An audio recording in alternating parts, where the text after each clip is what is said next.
To get us started, it is my honor and privilege to introduce to you Dr. Greg S. Reid and Sharon Lechter. So from wherever you are, let's give them a round of applause. Yay! And then the crowds go wild there. Hi, Sharon.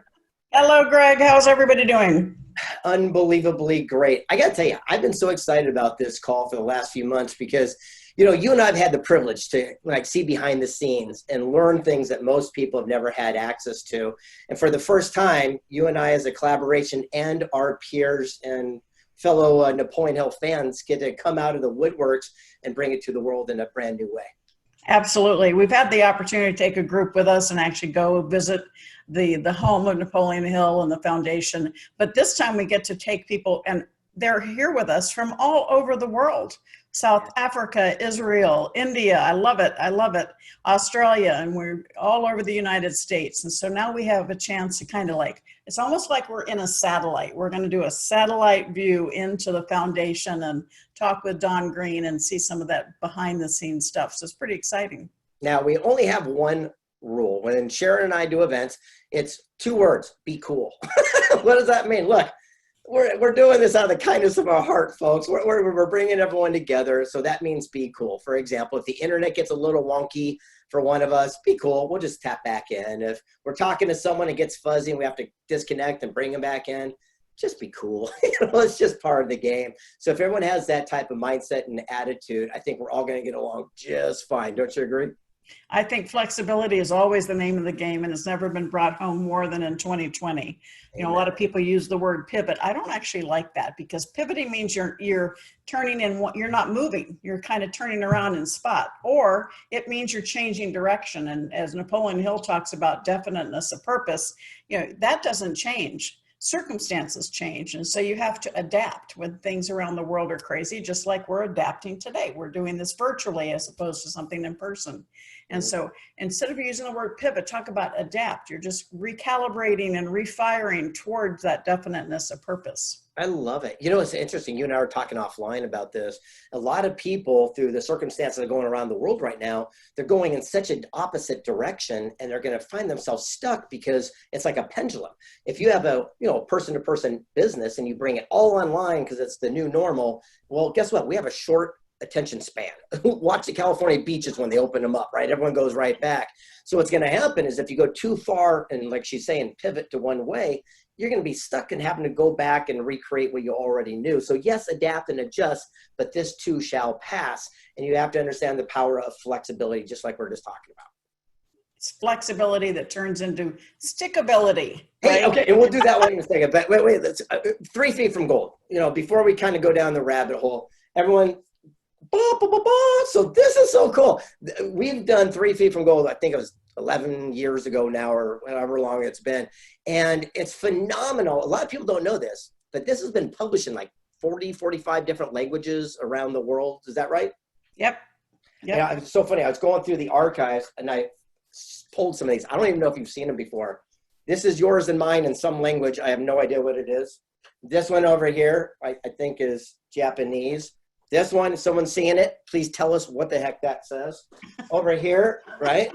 Isn't this interesting? And the more I was looking through these different books, how neat is it that these messages of Napoleon Hill are so time-tested that they've impacted the lives around the world for generation after generation? Well, it's just incredible. And I think when you think about when the foundation reached out to us, they realized that they wanted to reinvigorate the teachings of Napoleon Hill. I tell everybody, you know, what happened with the economy in 08 and 09, they wanted to, you know, reinvigorate his teachings. And young people, now I use the word young now, under 50 as I get older, didn't know Napoleon Hill or Think and Grow Rich. But when you tell them about his work and his legacy, they get it. Pay yourself first, Mastermind, Law of Attraction, Nothing to Fear but Fear Itself. It's like, oh, him, okay. And so it was just an incredible, awesome gift and responsibility that Greg and I had to bring it back to the modern reader. And we did that through talking. And you hit a powerful word, mastermind. And you and I are focusing on that right now. It's the power of people coming together as a collective. Here's the big thing though. surround ourselves with people we have respect for, not people you have influence over. That's the real mastermind. It can't just be a bunch of pooled ignorance. Don't you agree? Yes, absolutely. And, you know, every time you and I have a mastermind, it's like magic happens. You know, you and I are like yin and yang, right? And it's just amazing the energy that we can create and the ideas that start flowing. It's just it's like all of a sudden I walk out feeling about 10 years younger than when I walked in, just because of you. I love it. And you know, it's interesting. I was going through some of my archives, and for people that are fans of 3 Feet from Gold, first of all, we say thank you very much. This was the original manuscript. This is what I wrote as the original manuscript. It's a tiny tip. First of all, I got a D in English. I can't really spell right. I'm dyslexic. Play me Words with Friends, you'll win every time. And when this was given to Sharon, she breathed life into it and made the magic. And I remember us having our mastermind meeting around your table where amazing brands were discovered. Could you share that magic table? Sure. Our big table, our dining room table, seats 14. And Greg, when I met him, he came over with that manuscript, and we sat down and we started talking about how to bring a little life into it and what else we could do with it. And I talked to him about, you should write how you speak, because he may not be a good writer, but he's an excellent speaker. And so if we get to the point where, and then we started doing interviews on video, and the video was transcribed, and we were able to really breathe life into the stories and communicate. And I think that's the effectiveness of 3 Feet from Gold. All of the stories that we created and shared in there really touch you here, right? You know, a lot of people write books, they want you to sound smart. So it goes into the brain and out, right? Well, I want people to read it and have it hit their heart. When it hits their heart, that's really when you can inspire somebody to make changes. And we had incredible people that we interviewed for 3 Feet from Gold. It was crazy. But the hard part is that the first 3 chapters, I'm a real jerk. And I kept saying to you, go, great, that's who you are, go for it. I'm like, oh my gosh. But I got to tell you, I think it added some authenticity to it, because people could relate to, you know, people go through their changes. And, you know, that was based in my 20s where, quite frankly, I was that type of character. And it's really neat to grow through these experiences and then pass them on. But we brushed over something, and I want to do this before we bring on our first guest: the power of influential leaders of women. And that's one of the things Think and Grow Rich was not highlighting back in the day, because there wasn't a big spotlight on women leadership. And when we originally was writing 3 Feet from Gold, you go, where's the women at? And you brought that into it, and then wrote Think and Grow Rich for women, and you know, worked with Outwitting the Devil, which we'll talk about in a bit. But tell the power of putting a spotlight on amazing females today. Well, I think, you know, one of the biggest issues was, if you think back when Think and Grow Rich was written in 1937, there were no women in business. And so it's not a criticism, it's just a recognition. And so when we did 3 Feet from Gold, talking about the economy, it was like, okay, naturally you tend to people that you know. And so when Greg brought the book, I think there was one woman in it. And I said, maybe we need to like bring in a few more women. And so it was a fun journey. She's being nice, you know. She sat me down like by the scruff, like, hey, young man, you know, let's not brush over this thing. And it was great, because it changed my perception and my paradigm. And by doing that, more and more books and leadership things started going out. And it wasn't just, trying to, be, what is that word, placate, or try to, pander to somebody. It was actually highlighting the amazing humans that have made a positive impact on this planet. So I want to say thank you for that part. And then before we bring on our guest, Shannon, about ready, or where are we looking at? Okay, I have something really cool around here. My stick. Check it out. So when we went around the country and we were interviewing everyone, all the projects we did with the foundation had people sign stuff. So this is a 3-foot ruler, obviously, and we had 3 feet from gold. 3 feet from gold. So imagine being on the airport, everywhere I was going, this thing, like holding on to it dear life, because it was a great representation of the journey we were going upon. So who do we got up first? Talk to us. All right, we have the incredible Don Green, who is the president of the Napoleon Hill Foundation, who opened so many doors and some back access areas for you to dig around and find some books. So we're going to bring Don Green on and hear from him in just a moment. Here we go. Drum roll, please, everybody. The wonderful Don Green, who's impacted this is the man This is the man who made it all happen. And he is an incredible gift. There he is. There you are. Hello, Don. You want me to listen or talk? Which one? Since y'all talking about 3 feet from goal, let me add a little bit to it. I know these people question it. Was that a made-up story about Darby and all? Right here's a little piece. I hope you can see it. Let's see. Yep. That's a newspaper ad. February 15th, 1933. Mental Dynamite.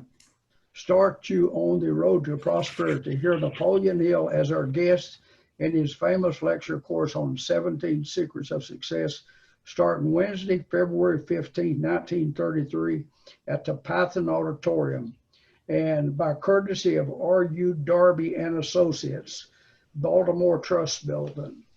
So that's the background 4 years before he wrote the book, where he got the 2 stories. One about the little girl, my mammy's got to have 50 cents, and the other about the guy quitting when he was Darby, quitting when he was 3 feet from goal. I thought that was interesting.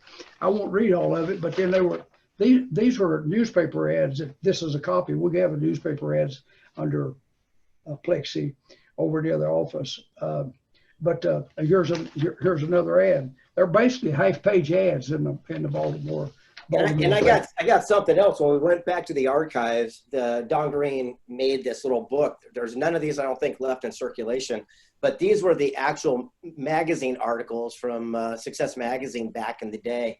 And then what happened is that they crafted it into a leather-bound first editions book, and Sharon and I bought them all. So there's none out there. We kind of Hunt Brother cornered the market of these things, and later on when we're talking about masterminding, people that join us are going to get a copy of this. Yeah, and this is January 1919. It's really, really, really rare. That's the first one. I don't think it did a handful, but that's the first one ever. That's the first one ever printed. And I'll show a few things. Of course, I know Sharon wants to see the. Yay! I can show. Hold that up. Hold on, there it is. There we go. Somebody take a picture. Angela, somebody take a picture. That is so awesome. The original manuscript of Outwitting the Devil. Has that been kind of tattered? How's that look? Oh, that's from the original manuscript right there. That's Napoleon Hill's handwriting. Sharon and I took it in a briefcase to, we went to New York, we met with Sterling, with the publishers, and all of them had to have their picture made with it. That was the first time we'd been out of the office. And then I took it to Houston, I believe, when Sharon spoke once. So it's been guarded pretty close. And we saw fit to put the first page in here, which he typed and he wrote a little note on it. So we actually photographed that at the entrance of the thing, and where he said, he wrote in his handwriting, which I can recognize, by the man who broke the devil's code and forced him to confess. So we actually photographed that page and put it in it. And we got an appraisal on that thing from a rare book dealer. And he said at a minimum appraised value, it's between $350,000 to $500,000. Absolutely incredible. And I gotta stop right there, because my brain is going right now, because so many people don't have access to you like Sharon and I've had over the years. One of the things that's cool is in the office, you actually have the original typewriter, right? Yes, the original Napoleon Hill typewriter and desk. Yeah, I would have showed it.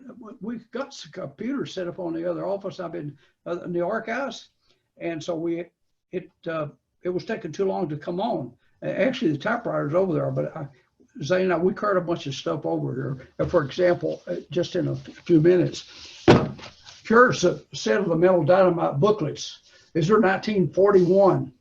Now, from the Mental Dynamite, Bob and I, we split it up into 4 books. The 4th one just come out, and the books have really done well. 3 of them were Penguin. Riches Won't Bring You Riches, Path to Personal Power, How to Own Your Own Mind. And this last one is just released last week.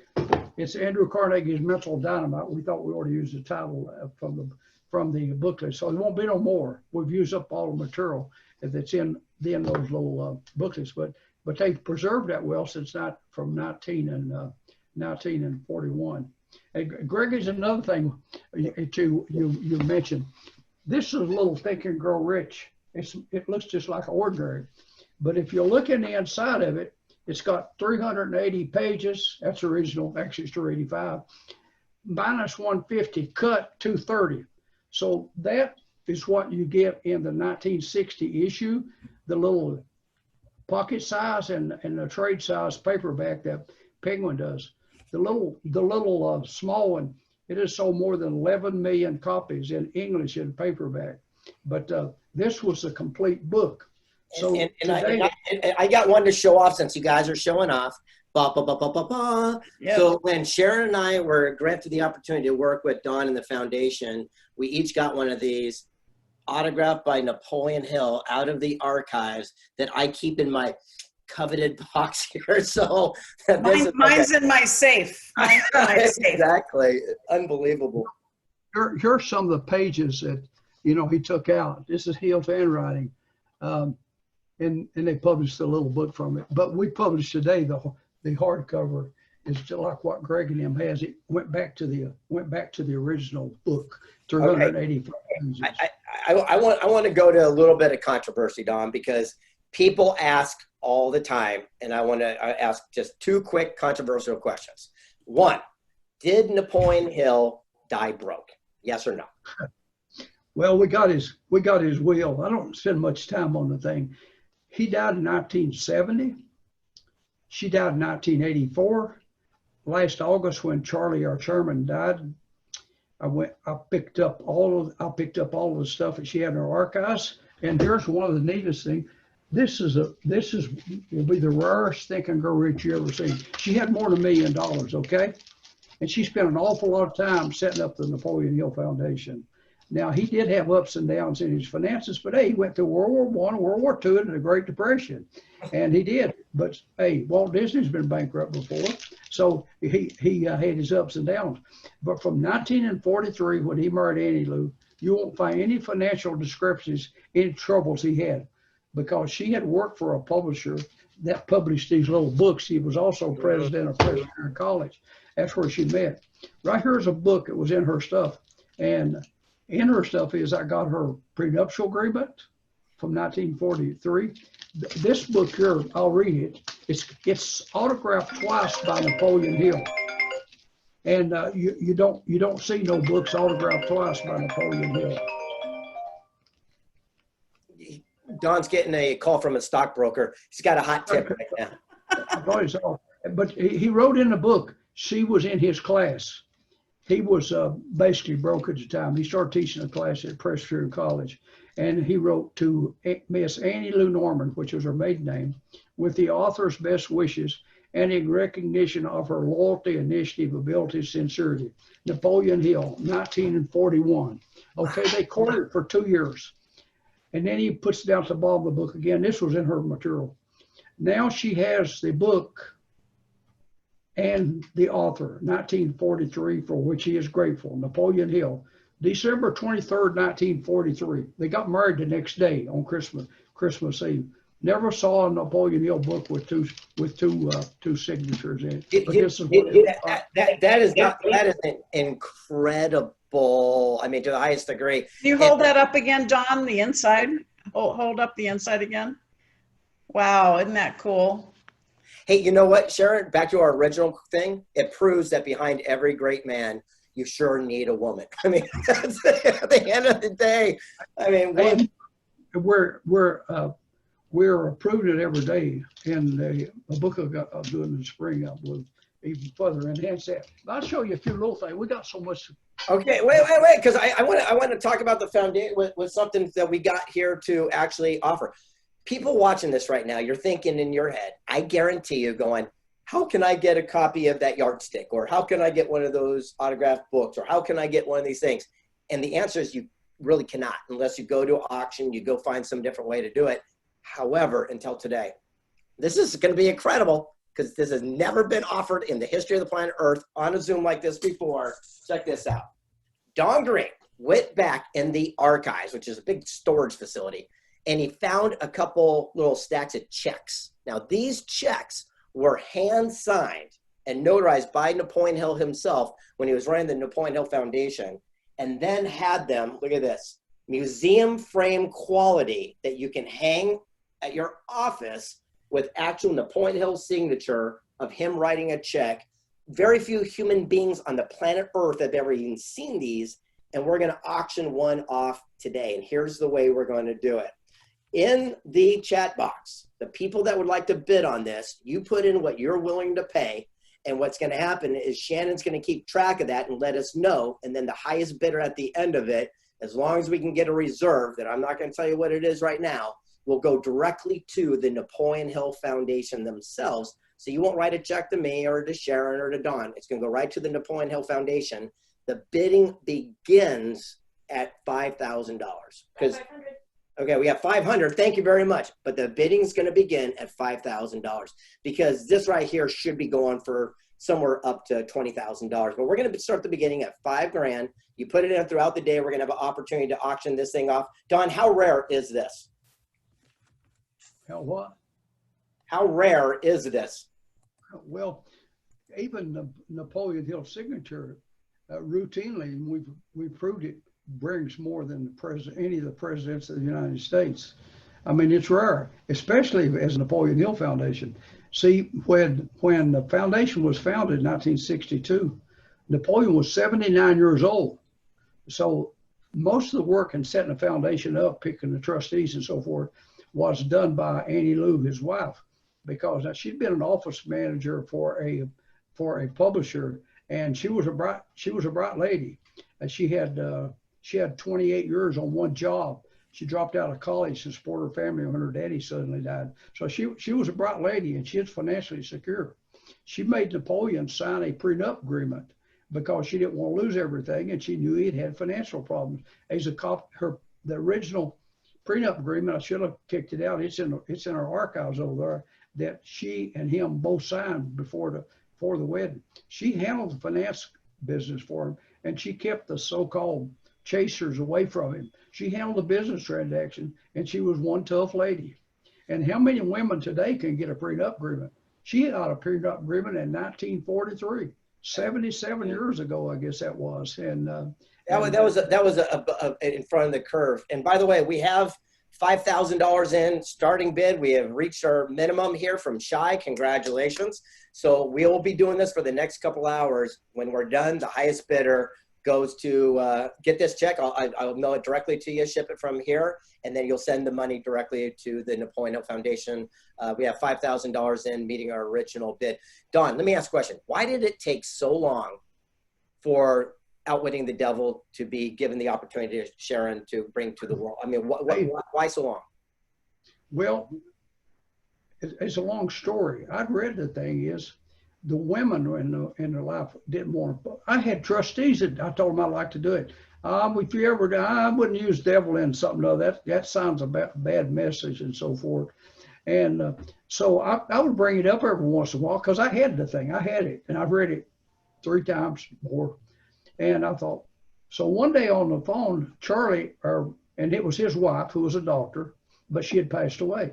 And of course, Annie Lou was the other great proponent, was against it. And she had passed away. So Charlie's on the phone, and I said, Charlie, I'm just thinking about this devil book. I said, we ought to publish it. Now, Donald, you know what them women thought? They was against that. And I said, sometimes you speak and you don't think, because one's his wife and the other was his aunt. I said, hell, Charlie, them women dead. We're denying raising some money for a scholarship for a kid. Well, you're going to publish it anyway. Go ahead. I said, no, Charlie, you got to tell me to publish it. He said, go ahead. And I published it, and that's not the end of the story. Charlie's a cardiologist. After the book was printed, my assistant came back, stepped back in my office, said, Charlie's on the phone, wants to speak to you. So I pick up the phone. I said, Charlie, how you doing? He said, great. He said, Donald, can you do me a favor? And I said, what is it, Charlie? He said, I'm going to be speaking to 50-some cardiologists. could you send me 50 some copies to me? And I did. He didn't pay for them, of course. But anyway, I told my assistant, boy, that's a long way. You don't want you to publish it. Now all of a sudden, he wants you to give him 50 copies. Yeah. But it was great. I mean, it dealt with fear, and of course, he wrote it right in the midst of it, and that's what it's dealing with. And when Don sent me the copy of the book, and I went over to San Diego to the beach where I do all my writing, and I sat there and read it in a couple of hours, and it just like totally transformed how I thought about it. And I was concerned about the title, Outwitting the Devil. My daughter actually is a minister, and she says, "Mom, I need to pray over you." I said, "Bring it on, bring it on." And I read it, and I remember calling Don, saying, "Don, this has to get out. This has to get out." And you called me and you said, "I've never been shooken like that." And because you said like 2 or 3 times in my life, I've been shooken in a positive way. And you go, and you're like so excited because you knew this was going to impact the lives of many people around the globe. Oh, it was incredible. And at the time, it really helped me understand the younger generation a lot when it talks about drifting and people that you just talk to, you're blue in the face, you can't get through to them because they're just kind of going with the flow. They don't have that definiteness of purpose. And I said, this is so important to the younger generation. And so when we did it, I annotated it. All right, so that's the right term. So I would add comments in the script. But if you're a diehard Hill fan, you could skip my comments, right? Because some people said, I want to see the manuscript without Sharon's comments, right? And it's like, just read it, skip over them, right? But the whole power of it is of comparing 1938 when he wrote it to today. And it's so powerful. He was a man ahead of his time. I remember, Don, we had this list of 100 predictions he made, one of which he made the prediction that one day you'll actually pay for your gas at the pump.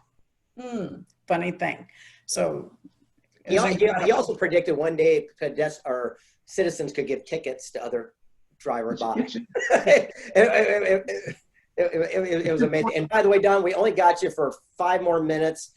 Is there any final thing that you really want to share before we wrap up? Well, there's a little letter from Edwin Barnes, dated 1944. We all know about Edwin Barnes.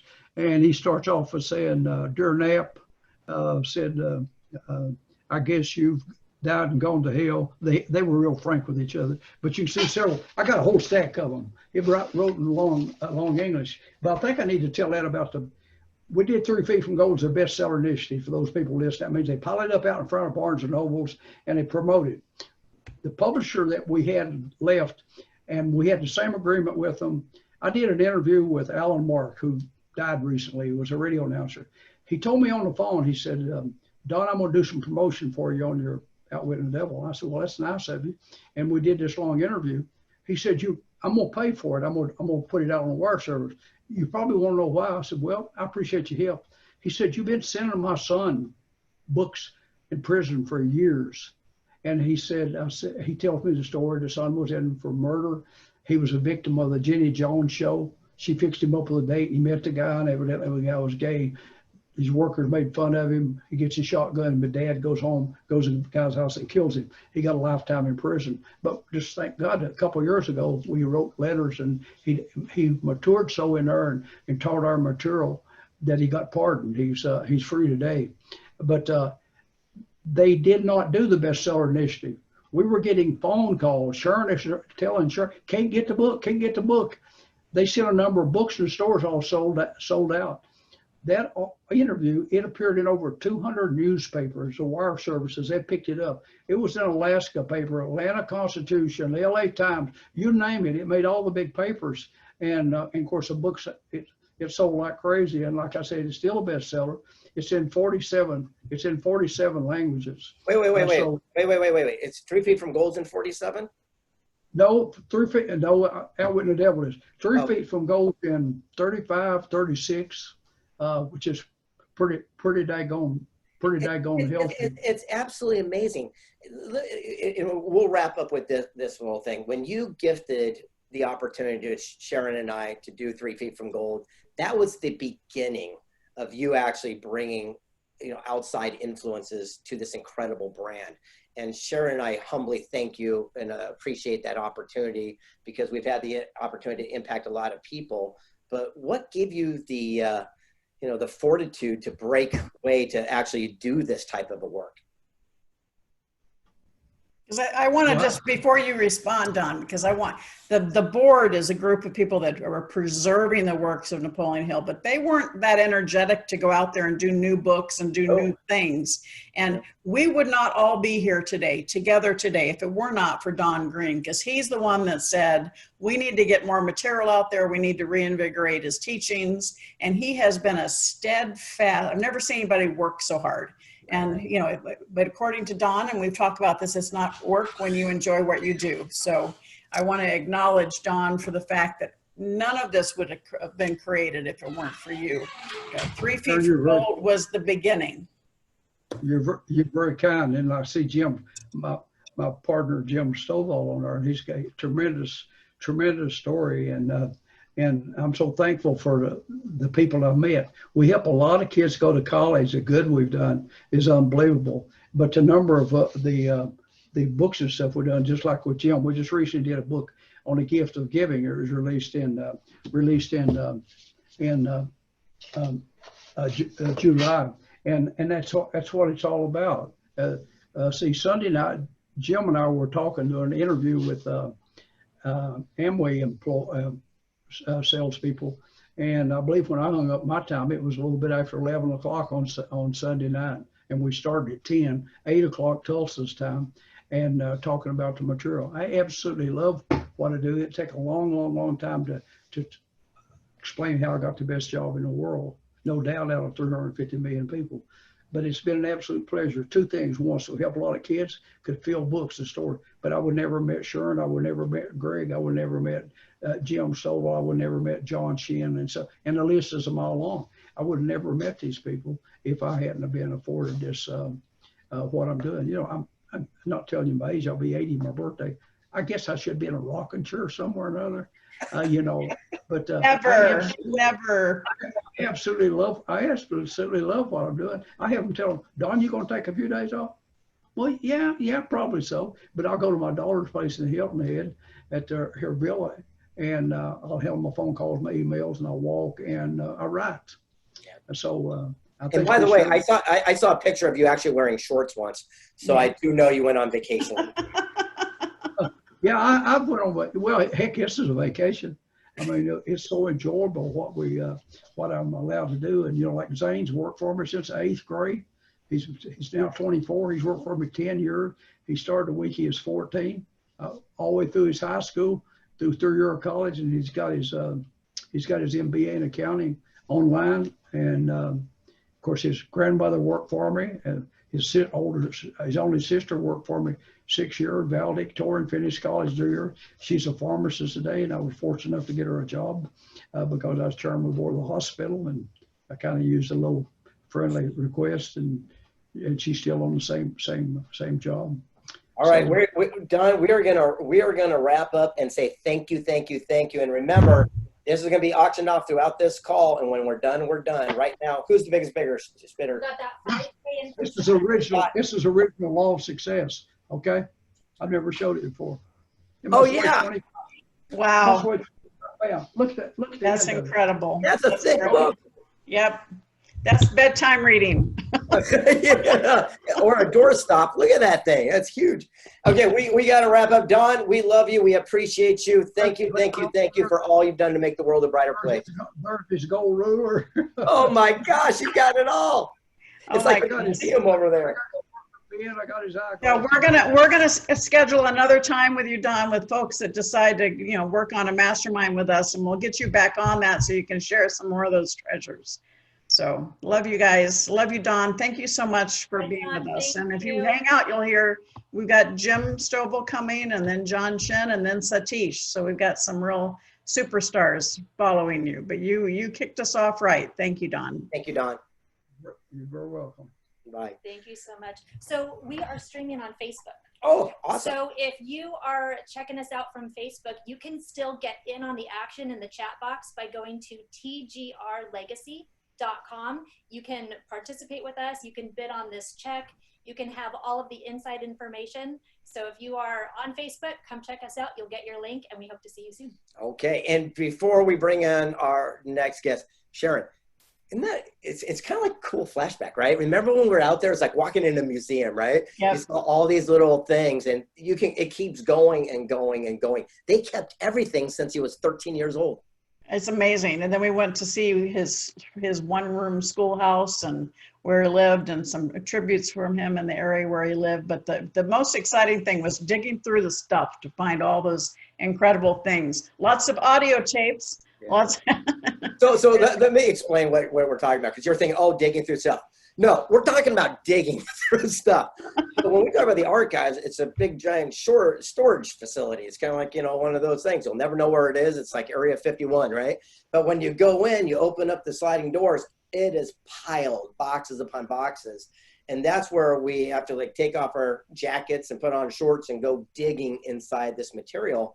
And I was very fortunate to find some vintage 16 millimeter film with W. Clement Stone and Napoleon Hill.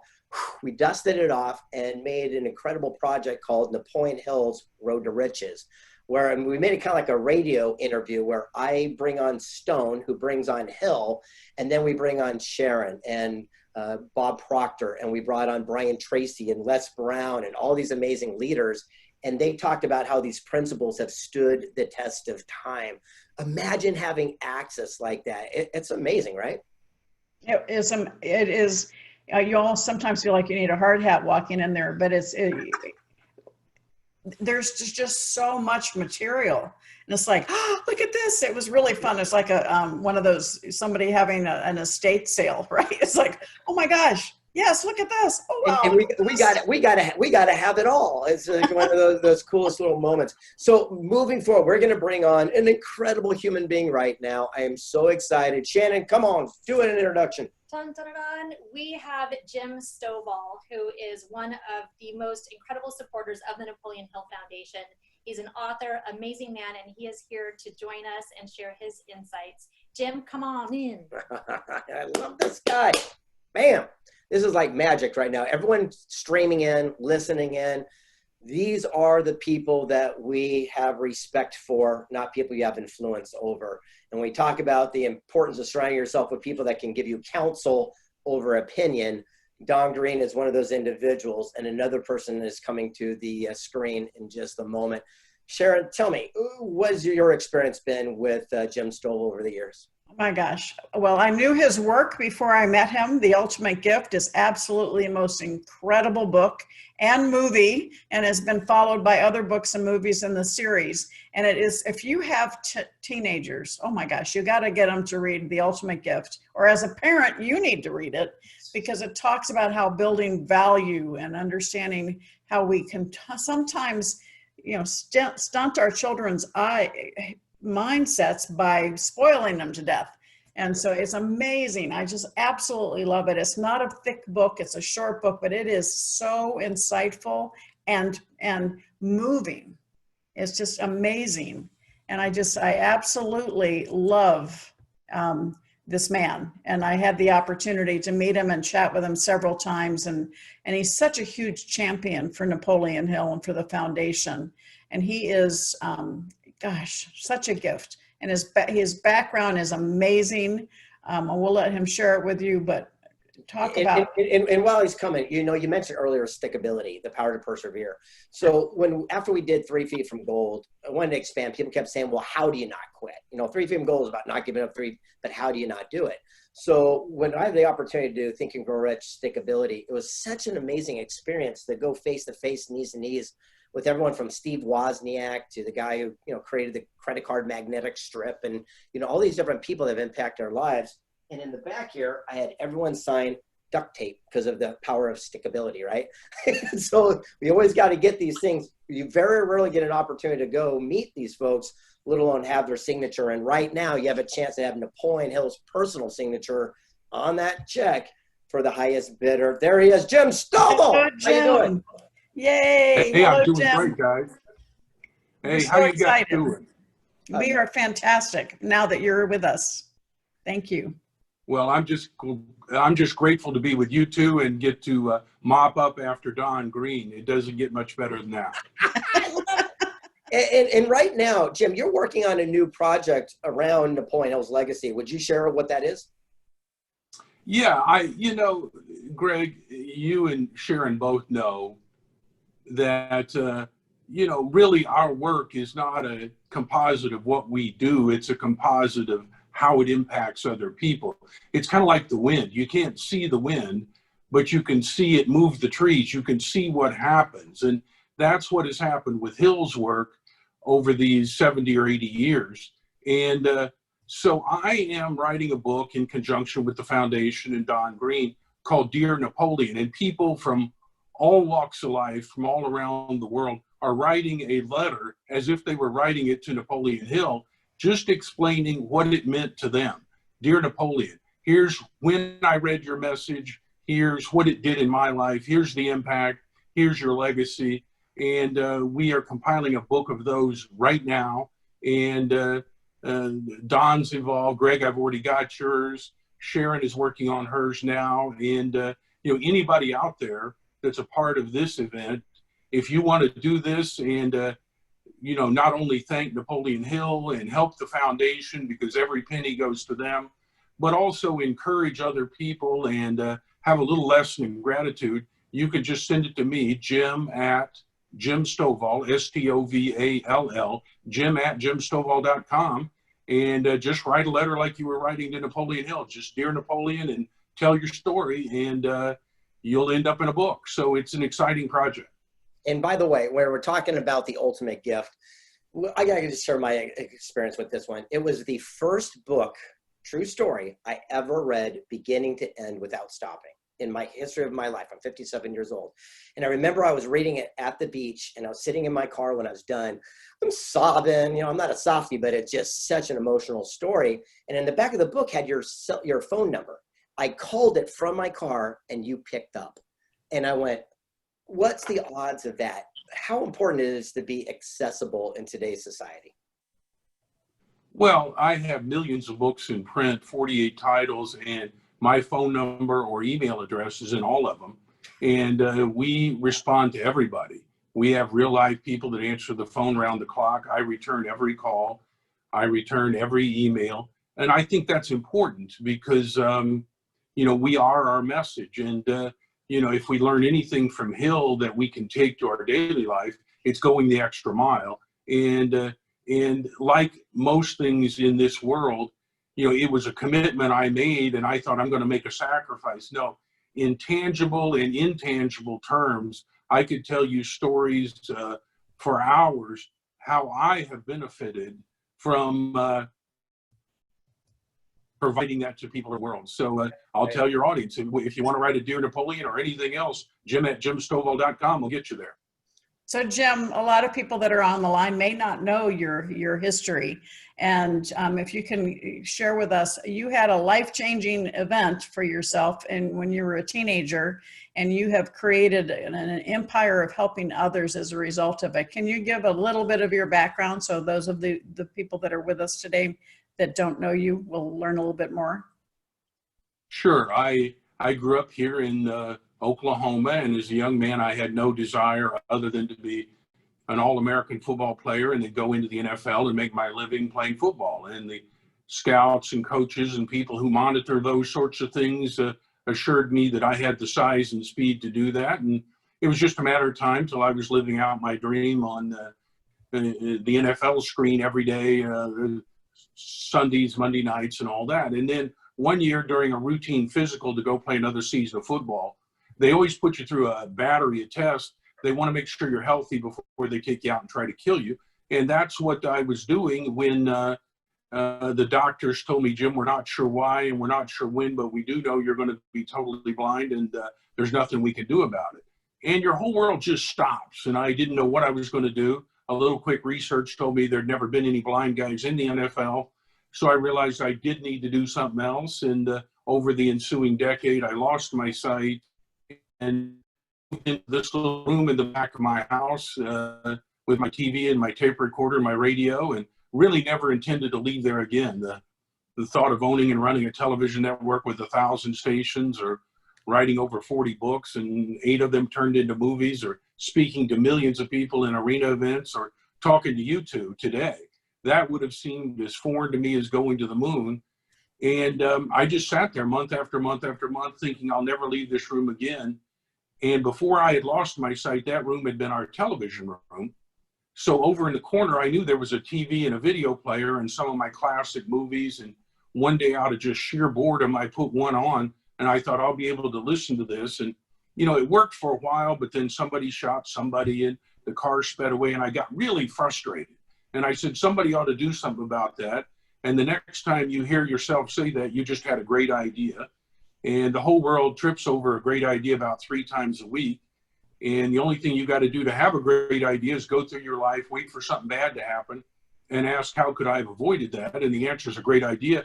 And the only thing you got to do to have a great business is ask one more question. How can I help other people avoid that? And that was the beginning of the Narrative Television Network. And we help millions of people in the US and around the world who are blind or visually impaired enjoy television, movies, and educational programming. And the results have been incredible.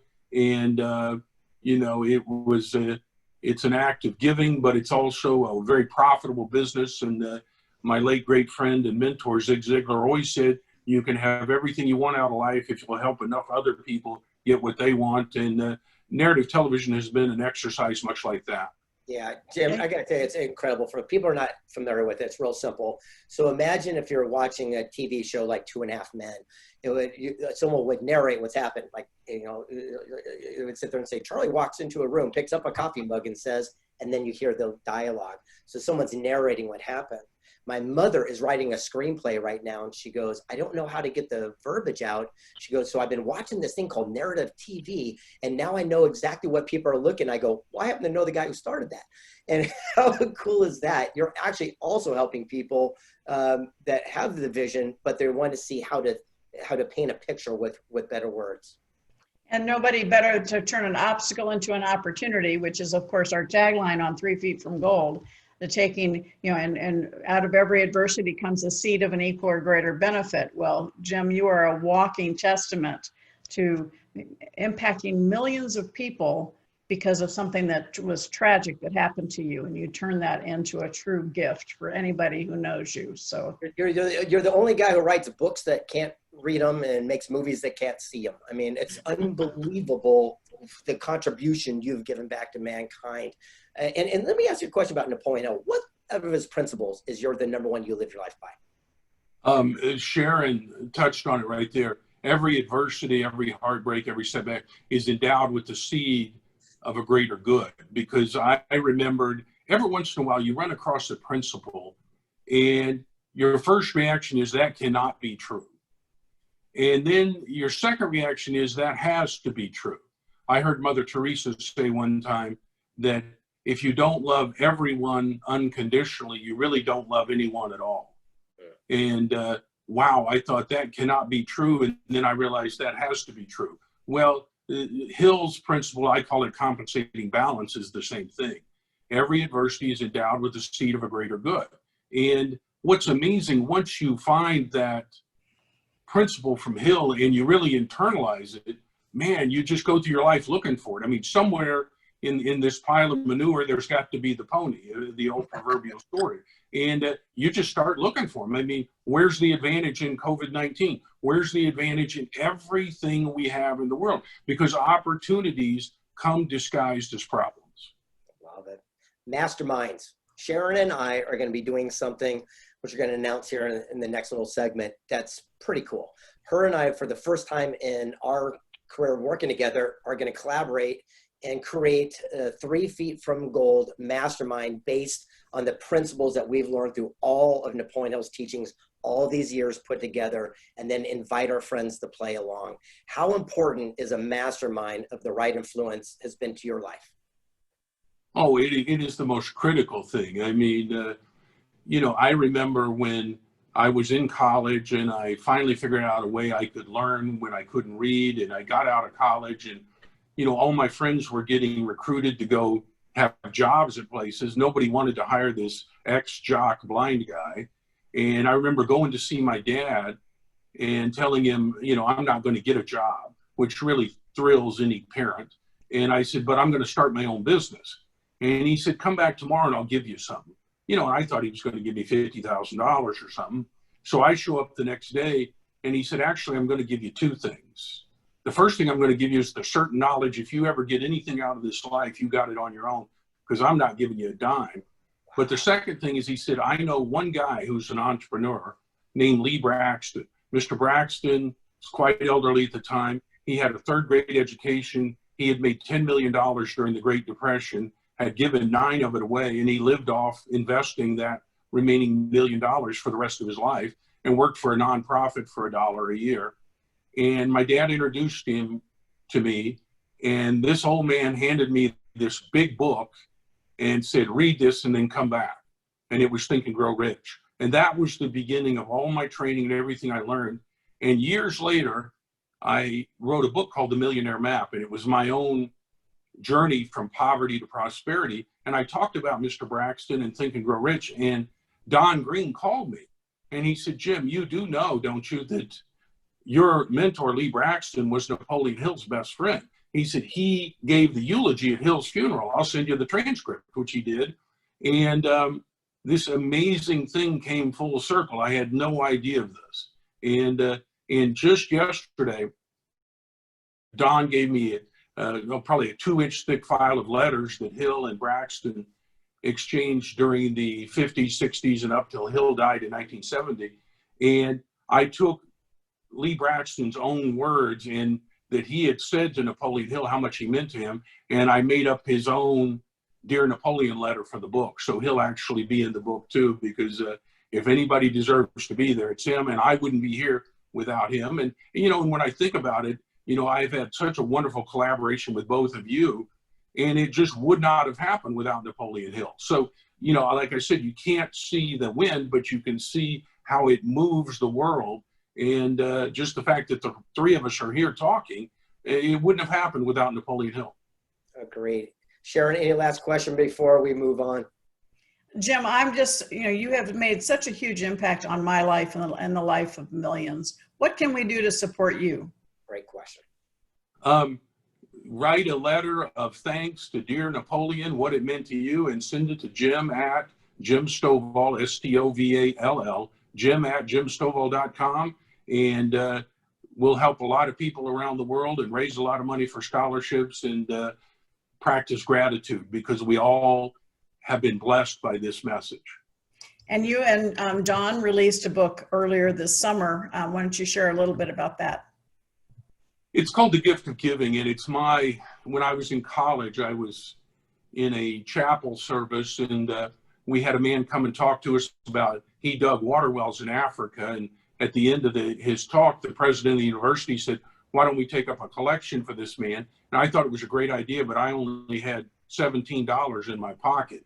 So I decided to give him a 1, and just before the basket gets to me, the president of the university said, somebody needs to hear this. Either give your best and expect the best, or keep your money. And one of the hardest things I ever did was I threw a 10 in there. And because now I'm down to $7 to my name. I had a 5 and 2 1s, and I had a date that night with Miss Crystal. We've now been married 38 years, but we weren't quite a couple yet, and a $7 date was not going to make a good impression for Jim. Well, I told her we're going to have a $7 date. She said, why don't we just eat in the dining room and go for a walk? And we ended up in an empty classroom. And she said, what do you think we're going to do when we get out of school? And there'd never been a we in any of our conversations. Well, I could still see a little bit, so I jump up and I start writing on the marker board. And I said, I'm going to start my own company, and then I'm going to become a millionaire, and then I'm going to write a book, and then they're going to make movies. And I wrote all these things, and the last thing I wrote was, someday I'm going to find something I care about as much as that guy cared about those water wells, and I'm going to write a check for $1 million. And every one of those things happened until 2 years ago, the $1 million, and we started a thing at that university called the Stovall Center for Entrepreneurship. And The Gift of Giving tells that journey, and then Don shares a lot of the stuff about the foundation. So the two of us combined in that book called The Gift of Giving, because Churchill probably said it best. You make a living by what you get. You make a life by what you give. Wow. Okay. Everyone watching this, you're all thinking the same thing. I could do this all day, right? It's like unbelievable. Great. We have to move on. Jim, again, on behalf of all of us, we love, we admire, we appreciate, we adore all the work you've done. And we thank you for helping impact the lives of so many around the globe. So thank you, thank you, thank you. You are fantastic, Jim. Thank you so much. And I look forward to this Letters to Napoleon book. And I'll get my books to you quickly. You guys are my heroes. Thanks for carrying the torch, and lead on. Oh, thank you very much. Hey, one last thing. I'm going to put you on the spot. Sharon and I are going to do this mastermind. When we get it going, will you jump on one of the calls with us and share a little bit more? Done. Oh, there you go. Hey, that's the way you do it, folks. Put in position to say yes. Thanks, Jim. We love you. We'll talk to you later. Love you too. Bye now. Bye. Yeah, thank you. Unbelievable, huh, Sharon? I mean, what an amazing human being who's impacted the lives literally of millions of people around the globe. It's funny because he even did a cameo, I remember, in The Ultimate Gift. He's a limo driver. You know, the guy who can't see is driving the car, right? And you do what you got to do. And the main thing is that he always told me, he says, even though I can't see, I've never lost my vision. Yeah. Oh, he's just amazing. And, you know, he tells the story longer about, you know, tracing his steps in his bedroom to the front door, you know, and then to the mailbox, and how he, you know, it was just one incremental, stepping outside the comfort zone to continue expanding his world. And it's just, you know, for all of us, we've all had things that stopped us in our tracks. Of course, you know, losing my son was the number one for me, but we're still here for a reason. And so, you know, Jim realized he was still there for a reason, and how could he contribute? And what we go through makes us stronger. And Tim Story says, you know, don't sit back in your setback, right? Too many people have a setback and they sit in it. And so instead of being in your setback, prepare for the comeback. And I love that, because I love all the little bumper sticker memes, because in just a couple words, you know, you get the concept. And even in 3 Feet from Gold, John Hope Bryant said, you know, we've got to exchange our wishbone with the backbone, and, you know, things of this nature. And he also said the secret of success is going from failure to failure without the loss of enthusiasm. Yep. It's those simple little things that remind you about turning obstacles into opportunities. And, you know, that's what 3 Feet from Gold, that's what the project's about. And that's what our mastermind's about. Ladies and gentlemen, get ready. Drum roll, please. We are now going to introduce the world's first eyeballs ever on the 3 Feet from Gold study course. This is going to be an action guide. This is going to be something like we've never experienced, because we've never done it before. 18 modules of very intensive work where we dissect all the teachings, all the learning, all the intricacies of the Napoleon Hill's great teachings and wisdom into one program that can help separate yourself from the 95% who dream of success to the top 5% who actually achieve it. Are you excited about this? Oh, it's an incredible program. And it's almost like a college class, but in real life, all right? A real life class on how to turn those obstacles into opportunities, how to really fine tune your definite purpose, understanding the climate that you're in, the environment, how to create that success through that. We talk about the personal success equation in 3 Feet from Gold: your passion, your talent, your association, taking the action, and having faith in yourself. And that formula, as simple as it sounds, is absolutely true. And when I start working with clients, it's usually that power of association and confidence in themselves where we need to work the hardest. And that's what we're going to do in the mastermind. Not only are you going to be in that circle of association that we create together, so you're going to have that. We're going to support each other, laser focus rounds on everybody's individual businesses, but we're going to look at how we can build our confidence and really get some inside information about where the economy is going and how you can really seize the opportunity, right? There's so many opportunities. Successful businesses solve a problem or serve a need. I think we have a few problems and needs in the world, don't you, Greg? Oh my gosh, it's so interesting. You know, when Think and Grow Rich came out, it really helped through the Great Depression. And when you and I wrote 3 Feet from Gold, it was in 2008 when we had our other situation. And now we're going through a situation again. Perfect timing. We came out with the book one more time. Is it coincidence? 2008? Now. Exactly. And right now, this is what the world needs. So here's the way it's going to work. We are going to have this every single week mastermind via this Zoom conference where we are going to go through one of the modules where Sharon and I are going to dissect it. We're going to talk it out, and then everyone's going to work through their own workbook on their self, and they're going to actually apply these amazing principles. And here's where it gets really cool. We get to bring out our guests, all of our friends that we have to come in to shine light on it throughout the entire journey. It's not going to be a week or two. We're talking a multi-month program every single week. So it's a commitment that we're going to record so we can use it for a future program down the way. But here's where it gets really great. At the end of it, when we finalize, we are going to have an in-home meeting mastermind at either Sharon or my estate where all of us are going to come together. Now, look, when we do masterminds like this and you see them out there, they're always $50,000 to $100,000. We're talking about doing this entire thing and being part of this for only $5,000. You're going to be able to be part of a mastermind for months with Sharon and I and our friends and colleagues, and then have one in person at our private estate, have access to actually touch, hold, feel all these different things for just $5,000. So what you got to do is go into the chat box, get with Shannon, or email her at shannon@gregreid.com and say, I'm in, I want in, and then she'll get back to you and we'll work out the details later. But I got to tell you, Sharon, you and I have been talking about doing something together for 12 years now. We're finally bringing it out because I think we have the right tool to make it a reality. Well, and I really, you and I are both so dedicated to helping others, and but at the end of the day, we have a lot of fun doing it. Yes. So, success doesn't have to be hard.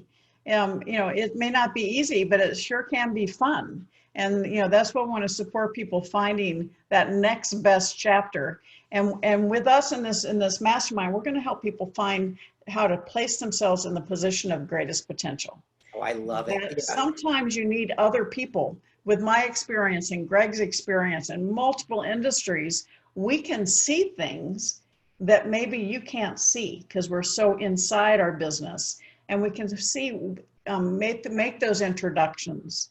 And every step along the way, you have a team, that power of association. So this is how Greg has created his success. This is how I have created my success every step of the way. And now we want to bring it to you and elevate your success. Yes, Napoleon Hill always talked about the power of the mastermind, and it was done the right way. Now, here's the challenge. A lot of people have been going out there as these Instagram guru people, and they're giving, opinion, but it's not based on counsel. It's kind of like I want to be rather than actually living the example that they're teaching. And then they were charging money to sit in a semicircle in their in a hotel room, and then basically they pitch them stuff all day. That's not what a mastermind is. A mastermind is when we come together as a collective and say, here's a situation and how can we all work together? And hey, here's me as an individual. I'm working on my pet grooming business. Things are going challenging. And imagine having a dozen other like-minded people without a vested interest giving you feedback based on experience, wisdom, and knowledge. Our mastermind would be like nothing. I'm telling you right now, this is literally going to be one of the greatest experiences I've ever had in my life. I've been excited about this for 12 years. I've been begging her to do this with me. Finally, we're going to put this together. So it's 3 feet from gold. It is going to be the action guide to success to take you from where you are to where you want to go. And it's going to be fun. Let's not forget the fun part. That's coming for me, not him. Believe it or not. I'm the boom shakalaka guy and you're excited. That's cool. Who do we got up next? I just wanted to say that going to one of your masterminds is what changed my life and completely changed the trajectory of my life and what I'm doing professionally. So thank you. And thank you, Sharon. The success equation is amazing. I wanted to pop on because somebody was asking how they can get a copy of the limited edition Napoleon Hill books. And I thought maybe you would have something to say about that. Well, here's what we're going to do. So the people that join our group, our mastermind, are going to get actually a copy of this. Look at this one. You're going to get an autographed version of 3 Feet from Gold from Sharon and I. Plus, you're going to get an insights, secrets. I don't know. I don't want to tell everyone what they're going to get yet because it's too cool. But we're going to send you something that nobody else on earth has, that we acquired from the Napoleon Hill Foundation. Access to some content information. Because look, everyone always talked about, you know, the great success principles. Do this and you'll get rich. But Napoleon Hill always touched on the 3 causes of failure. He said, look, do these 3 things, you're guaranteed to not have success. So we're going to see things from both perspectives. So I'm excited. You're excited. We're all excited. And I think we're going to move on and bring on our next guest. And by the way, we've got a few people here saying, I want in, put me in, put me in. It's going to be fabulous. I'm excited. Who do we got up? Drum roll, please. The one and only. Next up, joining us, we have John Shin, who did the Think and Grow Rich movie and wrote a book called How Rich Asians Think. There it is. Hey, John. Hello, John. Good morning. Good morning. How's everybody doing? Amazing. Boy, are you going for a new movie? Look at you, man. You got the little beard thing going, looking awesome. Fu Manchu. Fu Manchu. Hey, you know, before we talk about the books and the Think and Grow Rich movie and things of this nature, how important is it to have a mastermind in your life? A mastermind is everything. I mean, I can't imagine that you would want to even start a business or do anything in life without a mastermind, because you're getting the greatest minds together and sharing ideas. And, you know, I mean, I've attended masterminds myself. You know, they say that what you learn after you think you know it all makes all the difference in the world, right? And people are like, John, do you go to masterminds? I still go to masterminds for me to learn, right? Because it's never, you won't ever learn everything, and you have to get around the right people. And let me give you an example. When we did the movie, the Think and Grow Rich movie, I had no idea what the heck digital marketing was, or social media marketing, or online marketing. And I had no clue what it was, but guess what I did? I went to a mastermind, met some people who did that, and they're the ones who actually helped us launch the movie online and did the whole e-commerce stuff. And I can't imagine us not the revenue we've generated from e-commerce business because we went to a mastermind. There you go. And the power of enthusiasm. You got a little bit of that. You and I in the same room sometimes, it's a little electrifying, right? I mean, what Napoleon always talked about the power of enthusiasm. How has that propelled your career? Well, I think it's contagious. I mean, I can't imagine, I don't know. I guess I've always been very energized, had a lot of energy. I don't take drugs. People wonder, is he on something? He's got to be on something. And I've never taken drugs my entire life. I really haven't, you know? And people are like, there's no way. But, you know, enthusiasm is so contagious, and people want to be around people who are positive and excited and optimistic. I mean, who wants to follow a dull, disillusioned, dadgum crybaby? You know, I mean, the world is already, right, pretty toxic out there, and people want to go and hang out with people who are having fun, as Sharon alluded to earlier, because there are masterminds, but there's not a lot that are fun. So then you hang out with fun people. I know that when we're all together, you, me, Greg, Sharon, and others, I mean, we have a lot of fun doing the things that we do. That's why we love it. I mean, you know, John Maxwell says that you have to love what you do and do what you love. And you know, that's one of my favorite quotes out there. Well, I love it, John, because you couple the power of mastermind with mentorship. And I think that's where the true masterminds can come together, because you are such a great mentor within your organization. So talk a little bit about the power of not just the rah-rah of a mastermind, but truly being the mentor to help guide people and to help them keep that enthusiasm up.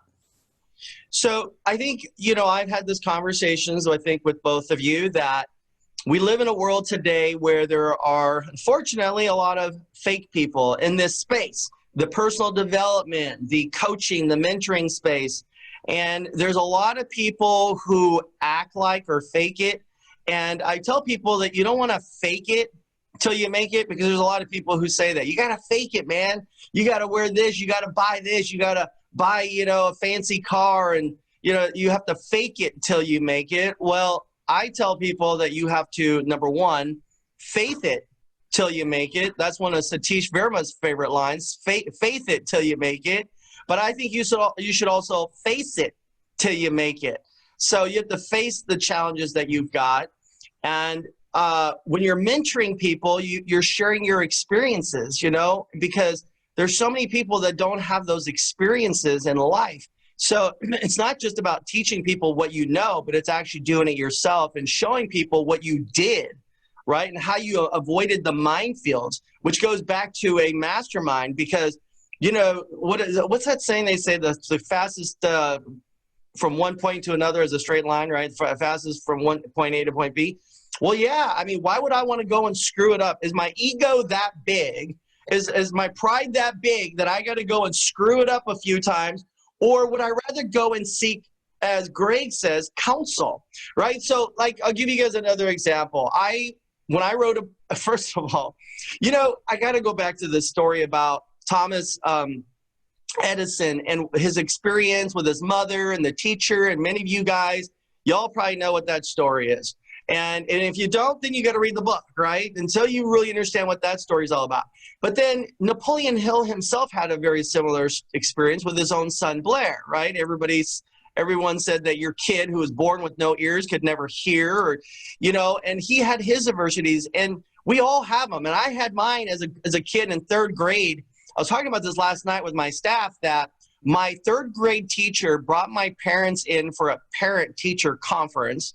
And that was interesting too, because I just had my first parent-teacher conference last week, online, virtual. That was something unusual. But in third grade, my third grade teacher brought in my parents and said, your first son, which is like such a big deal for everyone, right? Your son has a learning disability. Like, he's not all there up here. And as a result, we'd like to put him in some learning disability classes.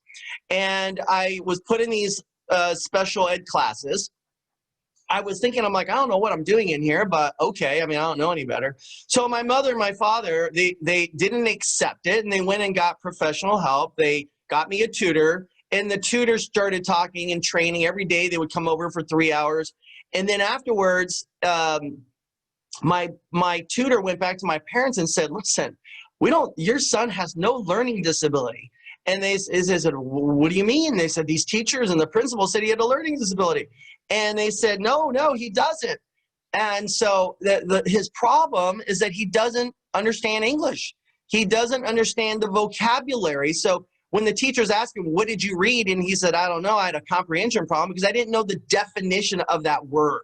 And so, you know, here these teachers thought I had a learning disability, but in reality, I didn't understand. I didn't understand the definition.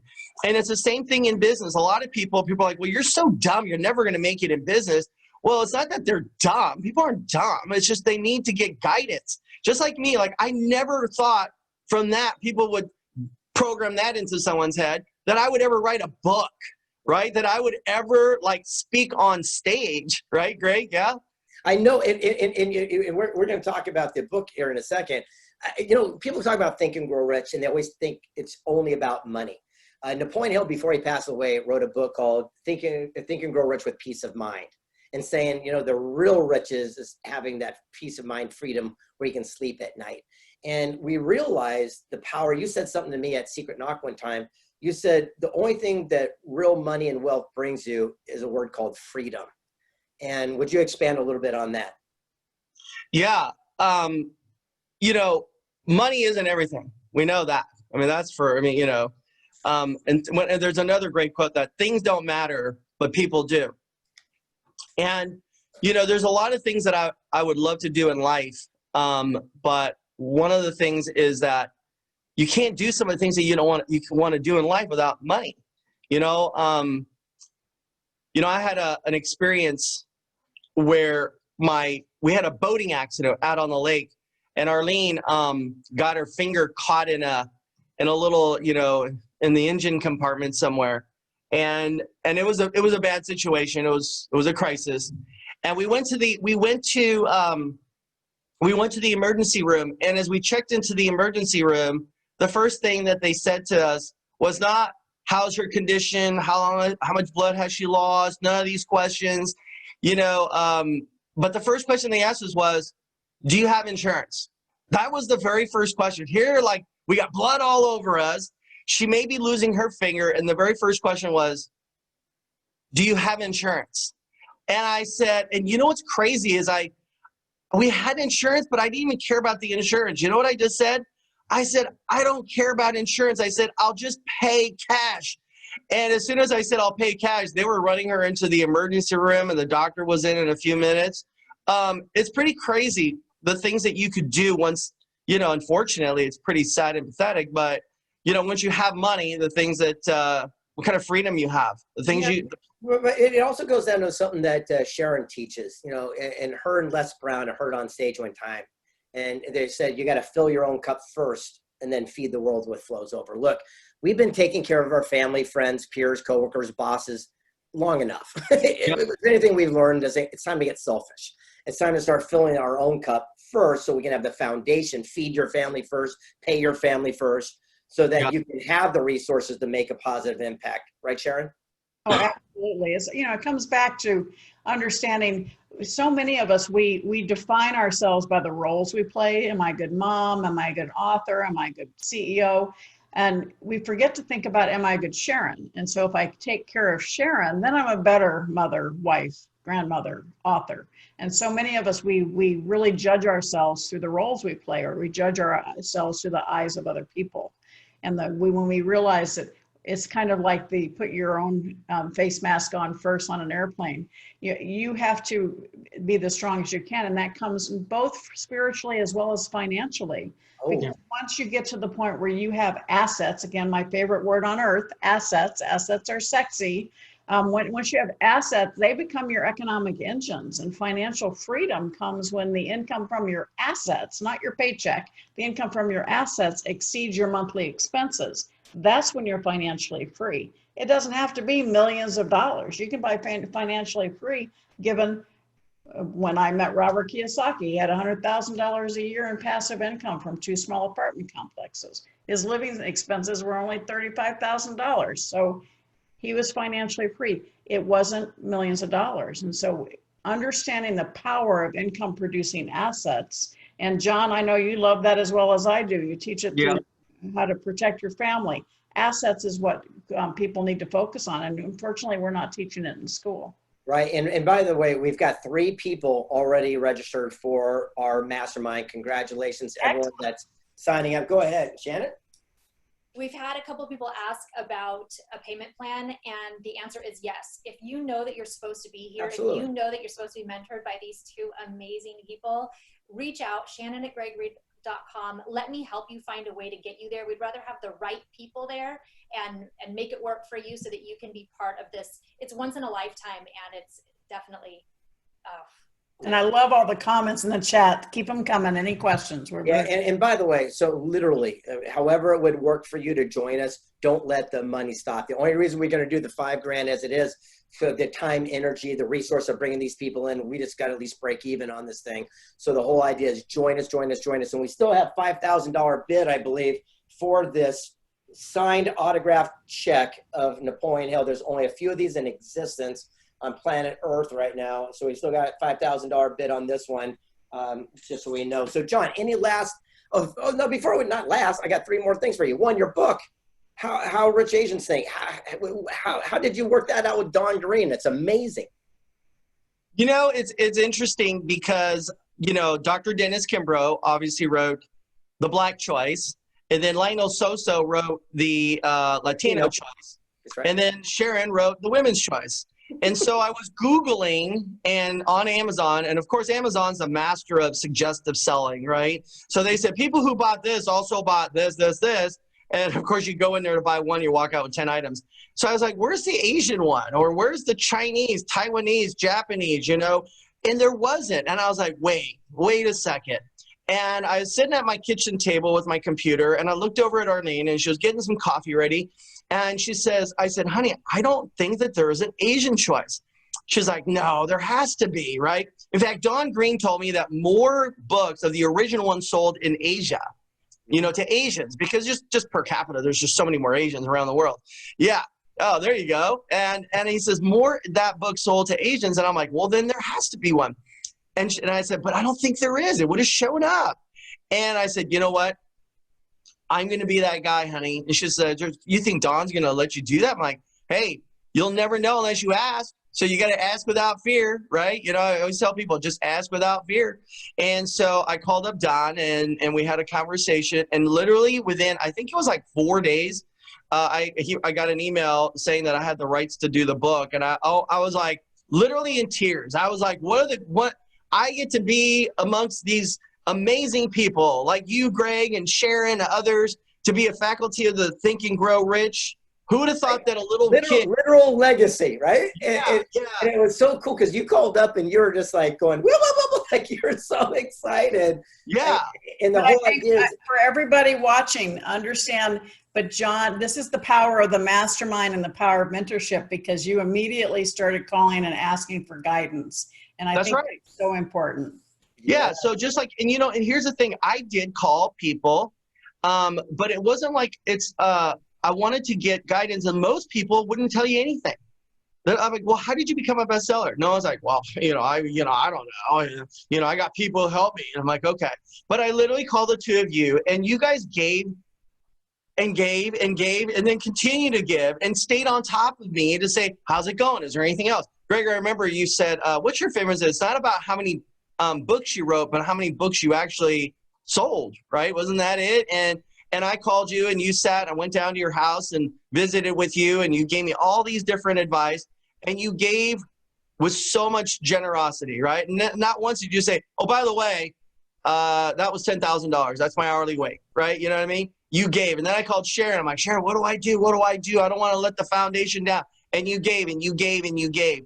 And so the fact that the two of you guys are doing a mastermind for all these people for $5,000, listen, those $5,000, you're going to get that back 100 times more. I mean, think of what I got from these two because, of my book, right? And of course, that came out at the same time with a movie called Crazy Rich Asians, right? And so, when you go to Amazon, you type them both in, it's like Asians, it's like those two pop up at the same time. So it's kind of cool. I love it. Well, in conclusion, Sharon, do you have any last question or thing you'd like to throw out before we move on? Well, I'd love for you to talk a little bit more about the movie, Think and Grow Rich, The Legacy, John. It's so good. So good. I mean, you really went to town because you took a lot of these principles and you made it so theatrical. It had that secret-esque, with some of the amazing leaders, but then you also had the theatrical movement to set an emotional imprint of the messages along the journey. Yeah, so that whole thing started years ago. I started reading the book Think and Grow Rich, the one of Napoleon Hill's original one in 1995, and I still read it today because it's like watching. Remember that movie? I don't know if you guys ever saw The Matrix or Inception with Leonardo DiCaprio. You watch something, you kind of have to like go, wait, there was so much, I didn't understand that. Like there's so much in that one little book. It's like the Bible. There's so much in one little book. And I still read it today, but I think that, we applied every single one of those principles in the book.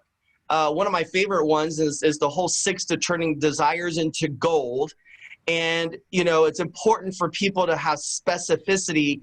When Napoleon Hill's one of his quotes, he says that a goal is a dream with a deadline, that you got to have a deadline. And, it's like the IRS. If the IRS gives you a deadline to file your taxes by April 15th, what if the IRS said, hey, you can file your taxes anytime you want? When would we ever do it? Or the fact that when you go on a vacation or a trip and you're going to leave on Thursday morning, think of all the things you did on Wednesday before you left on Thursday morning to catch that 6 o'clock flight, right? You packed the night before, you did this, you got your kids, you got the homework, you do a million things. And it's amazing what you do when there is a deadline. And I tell everyone, it's just, if you're going to go make $100,000 a month, a year, a day, whatever it is, a week, when is it going to be, right? When's that deadline going to be? And for us, when we saw that book, it's kind of sad that today, I asked the younger generation, and I say this respectfully to all you young people, and I love you guys, right? But I did ask a couple young people, I said, hey, do you guys all know who the Wright brothers are? And they're like, yeah, weren't they a group like in the 60s? And I was like, yeah, no, wrong, Wright brothers. Okay, and then I said, do you guys know who Henry Ford is? And they'll say, yeah, wasn't he like the president? And I'm like, president of what? And they'll say, of the United States. Like, duh. I mean, seriously, I'm like, yeah, no, wrong Ford. It's crazy that a lot of people in this generation today, the younger generation, don't really understand who those people are. And so what better book, when this book was written during the Great Depression, during a time of crisis, where people could be watching this movie now. Like they could be watching this movie. If you don't like to read, great. You don't want to go listen in your car because you don't drive anywhere anymore. Then watch this movie. And by the way, we are doing a special screening this coming Friday, just so you know. We're doing a special screening on Zoom. So anybody who wants to watch it, you can watch it absolutely free if you wanted to. This coming Friday, you just have to go and register and tune on the TV or whatever screen and get your popcorn and hot dogs and pizza and all that stuff ready. And more importantly is get your family, your kids and your husband, wife, everyone together and watch this incredible book come to life on your theatrical screen, right in the comfort of your own house. There you go. We love you. We appreciate you and all that you're doing again out there to impact lives all around the globe. Every time you speak at Secret Knock or I see you on stage or you're doing your legacy tour, people always come up to you because enthusiasm truly is contagious and you get people so excited because you help them see what's possible. So many people out there are looking at all the challenges, but you're the one person who always looks behind the other side and says, but what's on the other side of that? And once people have that observation, they can see things from a different point of view. So thank you for joining us and being part of this call. Thank you, John. Absolutely. Thank you guys. I'm truly honored to be here with y'all. Thank you, Sharon and Greg, for everything you guys do. Happy birthday to your wife yesterday. Yay! Happy anniversary to you, Sharon. 40 years. It's amazing. That's awesome. Happy anniversary, Sharon. And I notice your background, happiest place on earth. Love it. Yeah, absolutely. Yeah. All right, we're gonna move on. And you know, Sharon, you and I have had so many opportunities to do these incredible books. So I was looking at some of these other ones. We did Stickability. You did Think and Grow Rich for Women. I had a chance to do a book over here, if I can find it. Bob Proctor and I, we did Think and Grow Rich, Thoughts Are Things, where we started really going deep into the mindset, where we realized that thoughts really aren't things. It's just thoughts backed by Let's not action. forget success is something greater that you and I This is what's leading to it. Exactly. You took my thing here. Our reunion book. So this is what's so cool. So people kept asking, when are you going to do a follow-up to 3 Feet from Gold? And Don Green said Napoleon Hill, before he passed away, was going to do a final title called Success and Something Greater, and never had a chance to publish it. So he granted Sharon and I the opportunity as our kind of swan song of our partnership here with doing the follow-up for 3 Feet from Gold, where we have unpublished work of Napoleon Hill in here, where you and I got a chance to go meet some amazing human beings and talk about their magic key to success. And again, we had every person sign the magic key, right? How cool is, if people already knew the signatures on this thing, right? What an incredible experience. Why don't you share what we learned? Well, it was incredible. We had an opportunity to talk to people, not just about their success, but how they gave back and the gifts that they gave. And we had people from every walk of life. And I think that was the desire, was to understand not just the method of success, how they created success, but that everyone's success can look different because of the significant side, be successful and significant, and the way to give back. We had incredible people that we highlighted in the book that truly had created value for others while making money themselves. So that's the founders are like Barefoot Wine, the world's largest wine company, to all these mega brands. But one of my favorite story, and I tell it all the time, and I know you're probably getting tired of hearing it, but I love, you introduced us to a guy named Fred, and Fred completely transformed a paradigm shift for me. And so here's the story. Yeah, unbelievable. And what happened is that he created something, the patent to a 2-person jet ski, the sit-down jet ski, and he sold the patent for a mere $75,000. And we were sitting in your living room having our mastermind group, and he just go, yeah, I sold the patent for 75 grand and blah, blah, blah. I went, wait. Let's unpack that a little. I go, that must kill you. And he goes, what do you mean? I go, dude, don't you know what a jet ski is? I mean, it's $1 billion brand. You ever heard of Ski-Doo? You sold the rights for 75 grand. He goes, yeah, I'm aware. And he goes, but anyway, did it? I go, wait. I go, I don't understand. How could you? True. This is exactly what happened, everybody. This is it. I go, how? Yeah. I go, how could you possibly, live with knowing that you sold stuff for 75 grand? And he goes, and he stopped in front of our mastermind group. He goes, Greg, you don't understand. He goes, at that time, That 75 grand changed my world. He goes, I was behind on my mortgage. I got caught up. He goes, my employees got paid up. He goes, this is the first time in my adult life I remember sleeping all the night through because I had peace of mind. And he says, you know, I had some free time. I was going through the attic and I discovered a little metal die-cast car I used to play with as a kid. And a friend of mine was in NASCAR, so he painted the number on the side of it and gifted it to him. And then other people saw it and then finally sold the rights to NASCAR for how much? Well, he sold that company. He made a lot of money doing it, but he sold the company for well over $130 million. And here's the moral. He said, sometimes as an entrepreneur, listen to this, people, you have to do a deal in order to get you through to do another deal. Yep. Do one deal to get to the next deal. You don't have to hit home runs all the time, folks. You can hit doubles, singles. You do what you got to do as an entrepreneur. But as long as, like Sharon says, we're forward progress. I always say, you know, I go, Sharon, what about balance? And you go, balance is for people that are standing still. Yep. Yep.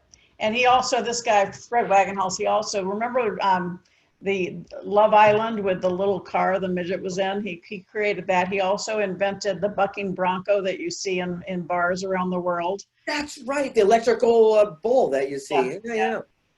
It's incredible. So some of the people in this book just blew my mind. I mean, now imagine, again, everyone watching this, a mastermind with Sharon, our friends, working on the 3 Feet from Gold 18 module study guide, concluding at a mastermind in one of our estates where we bring in our friends and we all hang out together. Look, this is an opportunity unlike anything we've ever offered, but more importantly, I don't think the world's ever seen anything like this. Well, when we originally put it together, Greg, we were going to do it for, I think, 3 months every other week. Yeah. We looked at the materials we put together and said, in order for us to get through these materials, it needs to be much longer. We didn't increase the price. Now, that's just one module that Greg's showing you. This is one module. We're talking tons of material that we're going to go through. And so we decided, well, we're not going to change the price, but we're going to do 18 segments. And it's going to take a lot longer than twice a month for 3 months. So we're going to do it the right way and make sure we give total value and bring just the electricity of being together in a mastermind concept. And really, it's all about creativity. And that's we want to get deep into your own creativity because you're brilliant already. We just want to open your eyes to the possibility of what could be and what can be. Yeah, people watching this right now, they're going like, I want to be part of one of these projects. I want to be part of these things. Well, here you go. We're giving you one because we're going to be recording this as a evergreen product that we're going to be able to, present to the world, literally at a global audience. And you can be participating in something that will help us generate information, knowledge, wisdom to impact the lives of other people along the journey. So Sharon, before we bring in, I want to address something that John Shin said too, Greg, because you and I have talked about this. And he, at the very beginning of his talk, he talked about when it comes to masterminds is really understand there's a lot of people out there that have not earned the right. They're trying to attract people. They've got a fancy sales pitch or sales letter or ad. They're getting people paying a lot of money to come to a mastermind when they haven't really had the life experience or the depth of success to really give you counsel, as we say in 3 Feet from Gold. Don't look for advice, look for counsel. And that's why it's so important when Greg and I decided to do this is you're getting, 40 plus years of experience of success in my life, and not quite that much because he's a young buck, 30 years of experience in Greg's, but the people that we bring also, hear the depth of love and experience that each of these people are participating, plus all the others. Understanding you want to put yourself in the right environment. Outwitting the Devil talks about how to blast the fear. Part of it is, how are you spending your time? Are you investing it or spending it? And what environment are you putting yourself in? Are you putting yourself in an environment where the people in the room are investing in you, where they have the opportunity, they're bringing experience, because that allows people to speed their way to success. We're going to help you kind of get around the pitfalls and open doors of opportunity for you. That's the power of doing this type of mastermind. And so didn't want that to go by, because as John and I've talked about it a lot. I just get so frustrated when I see these people bringing in hundreds of thousands of dollars for these masterminds, and they don't have the experience to really lead them the way they should. So we're talking about the power of action. Napoleon Hill, when he was 23 years old, gained access to the richest dude in the world, Mr. Carnegie, as we know. It was supposed to be a 30-minute interview, turned out to be 3 full days and nights. At the end of the interview, Carnegie says, "I like you, and here's an opportunity. Work for me for free for 20 years. We'll send you on a mission to meet all your friends." And Napoleon Hill reached in his pocket and said, "Work for free for what?" And he goes, "Well, Mr. Carnegie, not only will I accept that journey, I promise I'll complete that task." And then Hill says, "What do I do?" And Carnegie says, "I'll write you a letter of recommendation. When they see it, they'll know I sent you, give you all the time you want." Sat down with all these amazing people. But here's what you might not know. Carnegie was a stickler for action and gave his guests 60 seconds to make up his decision to work for free for 20 years. And when Napoleon Hill walked out of the office, Carnegie pulled out a stopwatch. There was 31 seconds left. But what's really interesting is that Mr. Carnegie made that same offer to 250 men before Napoleon Hill. Everyone else said no. Everyone else had something called the bad case of the one size. That means I'm going to take action once I get the big break, once I have the opportunity. And like Sharon says, the biggest thing that stops us from having success is our big but. Not the one we're sitting on, but we say, "I'd go do that too, but." We have a video we're going to set up right now so everyone can see it, of Napoleon Hill actually talking about this experience. Can we make sure that we get that dialed in? So it's, yeah, exactly. So everyone can see it. Tell us when we're ready to show it. Okay, here it is. Right now, Ezra's going to show this. Check this out. This is Napoleon Hill in his own words sharing the story.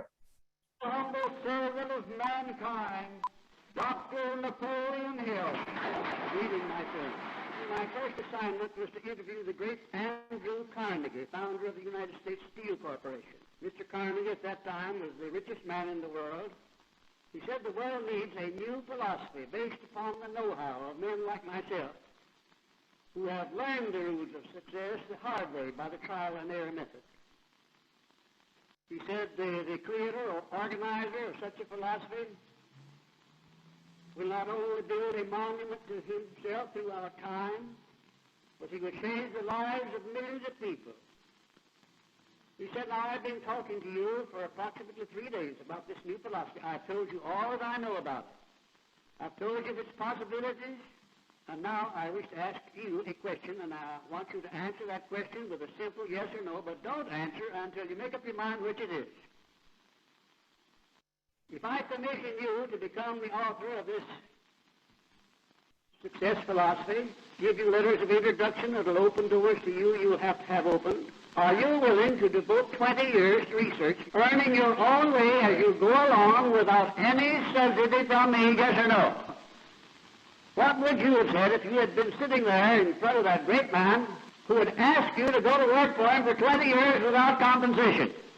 I could think of all of the reasons in the world why I couldn't possibly accept that opportunity. I tried to open my mouth to tell Mr. Carnegie why I couldn't do it. I had in mind at least 5 or 6 good reasons, but something inside of me stayed my tongue. I said, "Mr. Carnegie, I not only will accept the commission you have offered me, sir, but you may depend upon it that I will complete it." He grabbed me by the hand. He said, "I not only like what you said, but I like the way you said it. You've got the job." My first interview was with President Theodore Roosevelt in his last year in office. Mr. Andrew Carnegie personally called the president, asked him to see me. Wherever I went to see a man to whom I had been introduced by Mr. Carnegie, I was well received. In my whole 20 years of experience, only one man turned me down, and that man was the son of Abraham Lincoln. He called me on the telephone, and he said, "Mr. Hill, I am an old man. I have never done anything in life to justify my assuming that I could contribute anything to a success philosophy. And if you don't mind, Mr. Hill, I would like to be excused." How incredible is that? It is so cool when you actually see right from the person himself talking about this thing. And look, we all face fears in our life. We all have our ups and downs, but we cannot let our big butts, we cannot let our one side stop us. For the people, look, we're going to be wrapping this thing up in about 20 minutes from now. You have a chance to get this check, or it's going to go to Shai. God bless you, brother. Good job on this. And then door number 2, you're thinking to yourself, I want to join this organization. I want to be part of this mastermind. Put me in, coach. This is your actual opportunity to do just that. Isn't that neat to see, Sharon? Well, and to understand what we bring to the table, we're talking, a century of the best, and every guru out there, every author borrows a little bit of Napoleon Hill's work. And I always share with people, because of the journey he went on, that's why the book is so powerful today, as powerful today as it was when he released it, because it wasn't one man's philosophy. He took all of the people they interviewed, 500 successful people and thousands of people considered themselves failures, and synthesized. So it's kind of like the doctoral thesis of success. And that's why it's still as relevant today as it was back then. And what Greg and I have done with it is take it and bring life into it as in the world today. And that's what's so exciting, is to be able to look at it and say, these principles are so relevant in what's happening in the world today. Let's connect the dots. And that's what we're going to do in this mastermind, is how we can take it from what's happening in today's world and find those opportunities and be able to, let's push ourselves out of our comfort zone a little bit and invest in yourself, because at the end of the day, you are the CEO of your own life. If you're not going to change, each of us is where we are today because of the choices we made before today. And if we want something different, something better out of life, we just need to start making different choices. And I know Greg and I have both done that for our entire career, and we help other people find those choices that they can make to take their lives to the next level. There you go. And we are going to bring in our next guest speaker, our last guest speaker. And people are asking when we're going to start this thing. It'll be about mid-October. We are excited because we're putting all the things together, the bells and whistles, and making sure that everyone will get emailed one of these, the actual action guide. So we are all working from the same content, as well as the autographed books, the content, the things that everyone's going to be getting. There was also a question from someone about if you miss a session. Yes, we're going to be recording them. So if you miss a session, you'll be able to get that recording so that 100%. You don't just skip out. So absolutely. And next up, we've got the president of the Think and Grow Rich Institute, Mr. Satish Vermont. Yay! We love this guy. So it's really, really neat. Along our journey, we've met amazing people. And Brian Sidorsky, as we know, is one of our big fans in fellowship. He introduced us to Satish, and things all started going and unraveling. And I got to tell you, what you've been doing, Satish, to impact the lives, up in the Canadian market, but then worldwide, has been phenomenal. So thank you, thank you, thank you. We appreciate you being with us today. Well, my pleasure. We're so happy to have you with us today, Satish. Sharon, happy anniversary. Wish you many more years of happiness together. Okay. So tell us, out of all the principles, you were probably one of the greatest students of Napoleon Hill's work. You said to me one time at one of our other mastermind groups, you said, I have actually not just read the book, I've dissected the book, and then I've read it frontwards, backwards, so I could really understand the teachings. Why did you take these principles so close to heart in your daily life? Okay. I had a purpose behind my madness, about Napoleon Hill. I had gone bankrupt. All of a sudden, I had invested a lot of money and everything was lost. And what do you do? That's the time I was introduced to Think and Grow Rich. And Think and Grow Rich got me out of bankruptcy in 6 months. So where are you going to find something like this? I said, one day I'm going to teach this philosophy to the whole world, because I dissected every principle, applied in my personal life, and it started to work for me. And this is the reason I dissected every principle, devoured from back to front and front to back. That's what happened, Greg. That's the reason I did it. Satish, tell us a little bit about, you have taken on, and out of the goodness of your heart, you have helped the foundation spread around the globe. You brought in chapters in India and all over Europe. You know, share a little bit about the impact that you've had just in the last couple of years. You've just done such an incredible job of helping reach so many more people. Share a little bit about what you've been doing. You know, when I read Think and Grow Rich, and I read that there are 125 million people who have read Think and Grow Rich, and then I'm thinking, why not 125 million people have become successful because of Think and Grow Rich? And my background is literature and psychology. So I said, let me go to the back end of Think and Grow Rich, why it is not like this, why not everybody successful. So what I realized, what Napoleon Hill gave us was an overview of his philosophy in Think and Grow Rich. It was not the entire philosophy. Understand this thing. So that's the reason I read everything that Napoleon had written, everything. I went to the archives material of Napoleon Hill and studied so deeply. Then we created, with the help of Foundation, a course called Think and Grow Rich, Unlocking Think and Grow Rich. That's the course we offered. So with that course, when we were teaching in public, through our seminar, through workshop, you know, people didn't want to go for lunch when we were delivering it. People didn't want to go even to the washroom. They said, continue, please. Because what we did, we really modernized the whole thing. It's not the principle have changed. It's the language, the way it was presented. It was very different than in 1937. And we were able to connect with everyone through our seminar and workshops. And that's what we have been doing. This is the reason people come to our seminars. They just stay in touch with us. The day we launched our online course, it was not even 2 weeks ago, we sold 1,700 courses just because of that. So I'll tell you why it happened, Sharon. I want to share a story with you. I think this for everybody, whosoever is in the audience right now.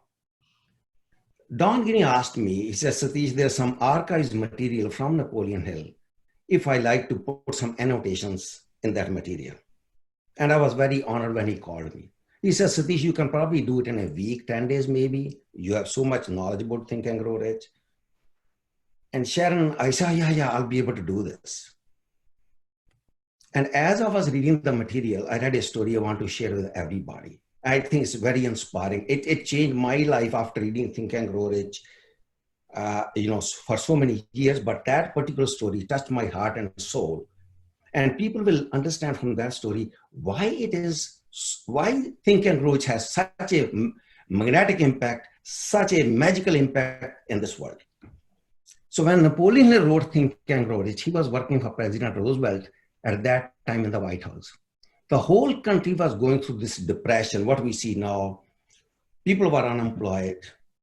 A lot of business had closed. People had lost money in their banks. And publisher was calling him every day. He said, Napoleon, when are you going to send me that book, that new book that you are writing?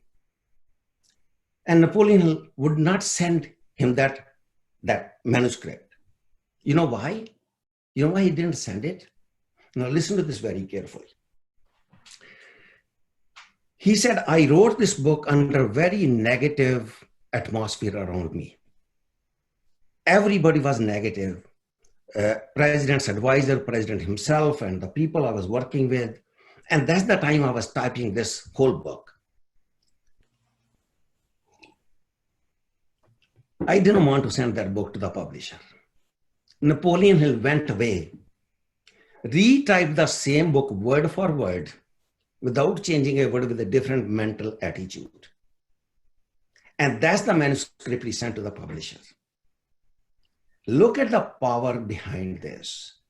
And this is the reason Napoleon Hill himself talks about. He said he never spent even a penny, not even a penny, to promote this book. You know why? Because every word that he wrote was with a very different mental attitude. And that mental attitude, when you see his vibration of thoughts he talks about in Mastermind, in Law of Success, that's what spread all around the world. This is the reason there are 125 million copies sold of this book. This is the reason you see a lot of people who are writing books these days. I see a lot of people, they're introducing, oh, I'm the best-selling author. I said, what kind of author are you? How many books did you sell? And they have never sold a copy. You know why it's not selling? Because they know they wrote all this BS in there. It's not them.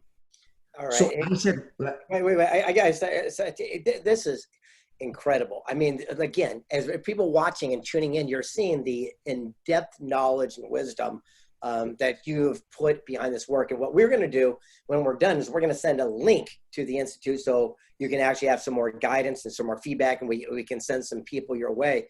But sure. We're going to wrap this thing up pretty quick. And I wanted to ask you a question before we did, because I've been asking this of everyone. Out of all the principles that Napoleon Hill spoke about, what is the one that's dictated your life the most? Okay, Greg, if you want to be a great author, and there are 26 alphabets, right, in the language, which one you want to take out to become a great author? You want to know all 26, right? That's exactly what Think and Grow Rich is. That's what Napoleon's philosophy is. You can't single out one single principle that's more important than the other, because they are all linked together. You take one out, everything falls apart. That's interesting. I thought it was going to be letter Z. that popped into my head.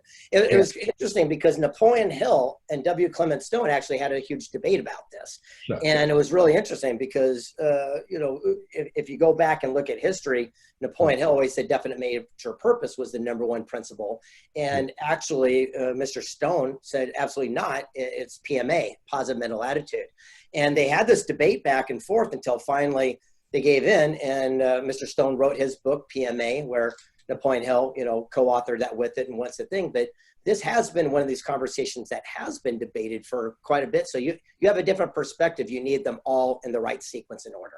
Well, I think you consider them all as fuel and the different fuel. So positive mental attitude turns the dial up, gives you a quicker access to success. All these success formulas come together, but you put yourself in the right environment. You use your time wisely. Positive mental attitude, it accelerates your opportunity to create success. See, Sharon, when Napoleon Hill, even Think and Grow Rich, he talks about something very important. He said the secret of success is on every page. It can jump at you anytime. You see what he means by this is exactly what I just said, that every page is important depending upon what you're looking for. And that secret will jump at you. So every individual will have his own perspective about the principle, which is more important for them. Yeah. Okay. Satish, I tell people all the time, Yes. I read Think and Grow Rich at least once a year, probably more often than that. And I go, the book doesn't change, but I do. And what I need to read right now, what I need to find jumps out of the book at me. And so it's reread it, continue, because you change and the book has the value that you need today. You said it so right, Sharon. As you read the book, apply it, you grow with the book. But the same principle is making different sense to you as you grow, right? So it's very difficult to conclude, well, this is the only thing you read and you're going to become very successful. And Napoleon Hill very clearly talks about, he said, your success in life is going to be in direct proportion to exactly how many principles you really apply in your life, right? So if you apply 2 of them, then success is according to 2 principles, right? If you apply all 17, then success is going to be according to those 17 principles. So I'm still learning all of them. Okay, I'm still a student. Okay, so every day. And we got to wrap up. Thank you for joining us. We appreciate it. Thanks for joining us all the way from Canada. You are a rock star, and we'll be in touch real soon. Thank you. Thank you so much. Take care. All right. So Sharon, I want to unpack something because people ask this controversy stuff all the time about the different principles. And one of them, and I promise I'd touch on it, and again, you might have a different philosophy than I do on this one, is sex transmutation. What's your take on that? Well, certainly it was interesting when I did it for Think and Grow Rich for women. And I think when you talk about sex transmutation, I want you to think about energy. Okay, each one of us has a feminine side and a masculine side. And when you are thinking of somebody that's highly sexed, of course, they're going to have a lot of energy. But what happens is you can take that and you can channel it into creating success in your life. And in the book, Think and Grow Rich, Napoleon Hill talks about highly sexed men, of course, that's what he talked about all the time, tend to be the ones that become successful. And so I say, well, let's take a look at that and say, can we turn that energy into focus to create opportunities, focus to understand how to channel your feminine energy as well as your masculine energy to create the desired outcome. Because communication success, it's not just what you say, it's how you say it, it's how you present yourself. And Napoleon Hill talked about all of those things. And again, are you inactive or are you active? Are you reactive or are you proactive? All those elements of sex transmutation is literally, how are you presenting yourself to the world? How are you communicating, not just through your mouth, but your physicality? Yeah, it's interesting. So my take on it, and I think we just said the same thing, is that back in the day, he realized that most men had success later in life. I mean, the real success. And he eloquated as that the first 40 years, you're focused on chasing tail, and it's a different focus. And then what happens is that you take that same energy, transmute it towards focusing on business success, legacy, things of this nature, and you transmute that energy. And it's interesting because as true as it was then, I keep wondering if it's true today. And the reason is that there's more billionaires now that are younger and things of this nature. So I keep wondering, is that principle still in alignment? So what's your thoughts on that? Well, I think if you look at success, our life expectancy back then was a lot shorter. Oh. And people today have much more opportunity more quickly. Back then, we still lived in a world that was education and then career and then entrepreneurship. And today, people are coming out of school right into entrepreneurship. So they're finding those pathways to success earlier. So I don't know that it's actually a physicality, a physical age, it's a mental age. And if you are focusing on creating value, okay, that is you are driven, all right? So you think sex drive. Well, that sex drive can also be success drive, impact drive. All right, so I talk about the Play Big movement, being number one in your field, living your legacy, creating maximum impact. That you can do at 18 or 68, all right? What do you want to accomplish in life? And are you focusing your drive in creating value?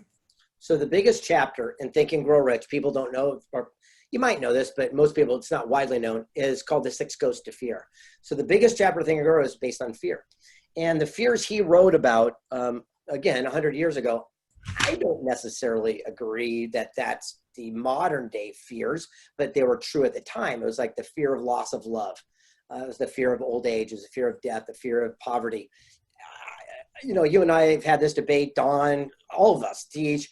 And my beliefs, which I did, and I think it was stickability or thoughts or things, is I said, I believe the 3 biggest fears today is the fear of the unknown. It's like what everyone's going through because we just don't know where we stand. It's the fear of pain. That's why every commercial is about a drug thing to stop a pain. And the last one is the fear of judgment, the fear of criticism. So I believe the fear of judgment and criticism is the single greatest fears. It's not the fear of success or fear of failure. It's just the fear of what people are going to say, whether you succeed or fail. Well, I think that's so true. And that was, when we released Outwitting the Devil, which was taking that last chapter, 6 Ghosts of Fear, and exploding it in a way that got hidden for 73 years because it scared his wife. But in this book, he talks about those 6 ghosts: poverty, criticism, ill health, loss of love, old age, and death.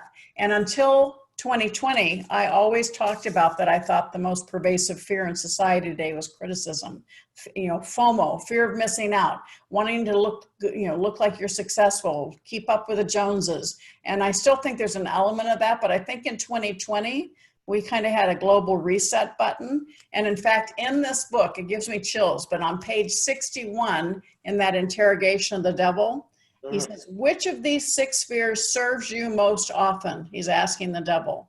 And his response is, the first and the last, poverty and death. At one time or another during life, I tighten my grip on all people through one or both of these. In 2020, we have the pandemic, which is the thought of death, and we have the economic collapse of fear of poverty. I read this and I get chills, page 61. And this, you know, and again, fear of the unknown. Also, I say the fear of isolation. I mean, no matter what our age is, we've all been impacted by what's happened this year. And the question is, how are you allowing that fear to paralyze you? And are you changing day pajamas for night pajamas and watching Netflix? Or are you using this time to adapt, recalibrate, and refire so that you're at the front of the wave? Because fear either paralyzes you or motivates you. And I want to help people turn that fear into focus, into fuel, so that they can refire and be at the front of the wave, not capsized by it. Yeah, who else would like to have her as a partner, right? This is what I'm talking about. Think about it. For months, we are going to be collaborating as a team. Going through this, you're going to have my wackiness. You're going to have her sanity. Oh, thank God. We're going to have a grounding thing where Shannon keeps us all on track and Angela behind the scenes. We're going to work together to find what's important to you. And we're going to have these debates and conversations because I still think that the fear of criticism, judgment is the #1 fear. And the funny thing is, no one's really thinking about us, right? They're dealing with their own situation. And right now, we talk about opportunity is the greatest time to take it because no one's looking in the window. If you've ever been sitting on a book or an idea for a movie or starting a business, this is probably the best time because they're dealing with their own situation. 3 feet from goal, my favorite page, when they were they're remodeling Napoleon Hill's original home he lived in. They pulled down the mailbox and behind it was a letter stuck and no one ever saw it. And Don Green let us publish it in this book. And it was really interesting. This is a letter sent from Napoleon Hill to his wife. It says, "We will soon be having lots of money. Leave it to me to get it. But meanwhile, encourage me and tell me you think I can do. If you have no idea what it's like when not a soul on earth encourages you and all the negative forces pour in. It takes superhuman strength of will to throw them off. I'd give anything if I had someone, even if they didn't even believe it to be true, tell me I could succeed. I'd like to hear it every day and sometimes twice a day. I keep telling it to myself, but it's not the same as if it came from an outsider. The other self inside keeps denying it when I say it to me. I suppose you might understand what I'm going about, do you? If you do, then maybe you can sympathize with me. Perhaps you will help me. All I need is a little encouragement right now, and I will go over in a huge way, and I promise one day I'll bring home the bacon." Reread the last one. It says, the last sentence about all I need is a little encouragement right now. It will go over in a big way, and one day I promise I'll bring home the bacon. So that's what Greg and I want to do. We want to bring in that encouragement, that guidance, that counsel to help guide you through the 3 feet from goal curriculum, because it is incredible and it's something that we've been wanting to do, and we've made this commitment. We want to support you in really designing the next best chapter of your life. Okay, and then realizing. We got an announcement. How many people we got? Ooh. Oh gosh. 1, 2, 3, 4, 5, 6, 7, 8, 9. 2 of them are Carolyn's and 2 of them are Catherine's, which I think is really interesting. Bringing on the Caroline Catherine power. So yeah, we're really excited. I look forward to chatting with all of you when we end here. I'm going to be giving you all a call personally and welcoming you into the tribe. Yeah, this is going to be absolutely exciting. And we still have that $5,000 bid for the autograph check. That's going to be closing out here literally in about 10 minutes. So anyone, last final offers, going once and going twice, we have $5,000 for the actual autograph check from Napoleon Hill Foundation, where he signed and wrote it out himself.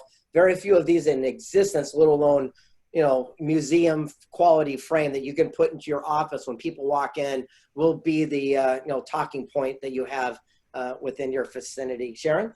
So Greg, why don't we go back over and tell them what they get when they sign up for this mastermind, because they're getting a library of stuff, right? Yeah. And wait, there's more, right? It's like one of those things. So first of all, we're going to do an 18 module course. This is a study guide that has never seen the light of day. We did this 12 years ago when we first came out with the book, and we never brought it into existence. We moved on to different projects. And that's just module 1 in his hand. And what happened is we decided right now people are going through challenging times more than ever.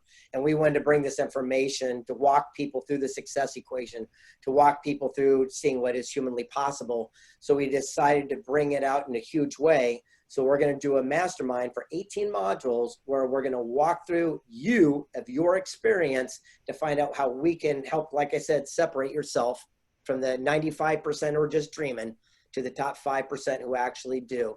You can get an autographed copy of 3 Feet from Gold, the 10th year anniversary, signed by Sharon and myself. And this gets really cool. I'm going to send a copy of Napoleon Hill's first editions, the actual magazine articles that he used to write Think and Grow Rich. Trust me, no one's going to have one of these in their library when you go into their house. Plus, when we are done, we're going to have a party, a mastermind at either Sharon's estate or at mine in San Diego or in Arizona, where we're going to come together as a collective, where we bring in our friends. Look at me. This is going to be a who's who a gathering. And all of this, we're talking multi-month mastermind, online Zoom, and together for just $5 grand. It's unheard of. We're working with people to do payments, whatever we can to make things easy for you. And we look forward to being a contribution and giving back. We'll invite some of the folks that we highlighted in 3 Feet from Gold and in Success is Something Greater to participate. So it's going to be an incredible opportunity. And plus, we're going to have fun. I mean, I keep saying that because what a concept. I always feel lighter and taller when I'm around Greg, because he's, I affectionately call him the Energizer Bunny. So he does. He keeps us going. Well, thank you. And Don Green, whether you're watching or not, we want to say thank you very much for all you have done to help us and all the people that have been on the call. And what's really neat is you're watching this, you're seeing how we all have different personalities. I'm different than Sharon. Sharon's different than Satish. Satish is different than John Shin. John Shin's different than Don Green. Don Green's a little bit different than Jim Stovall.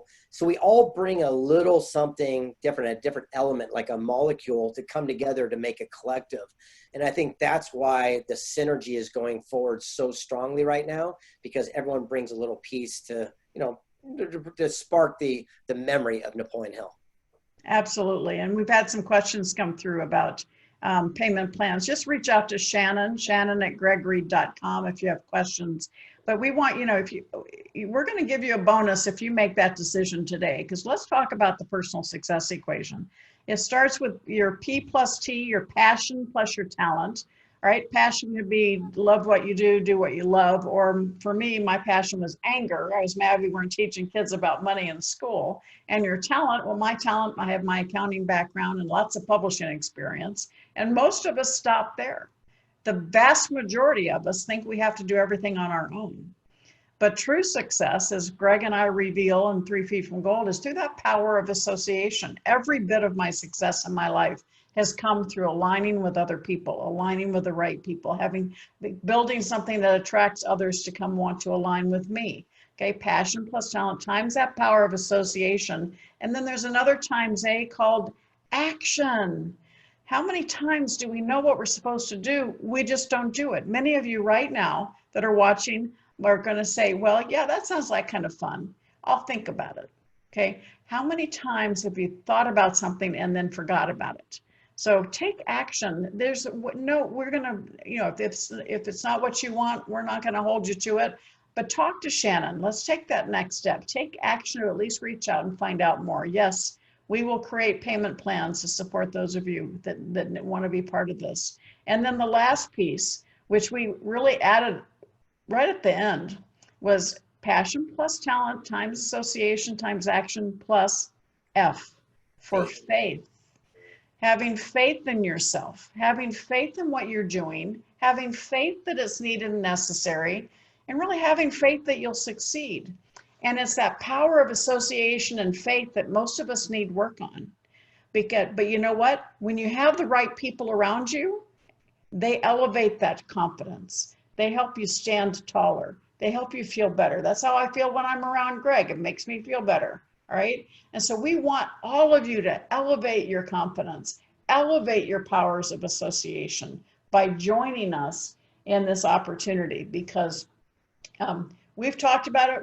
We finally put it together, and we want to make sure we give you the greatest value.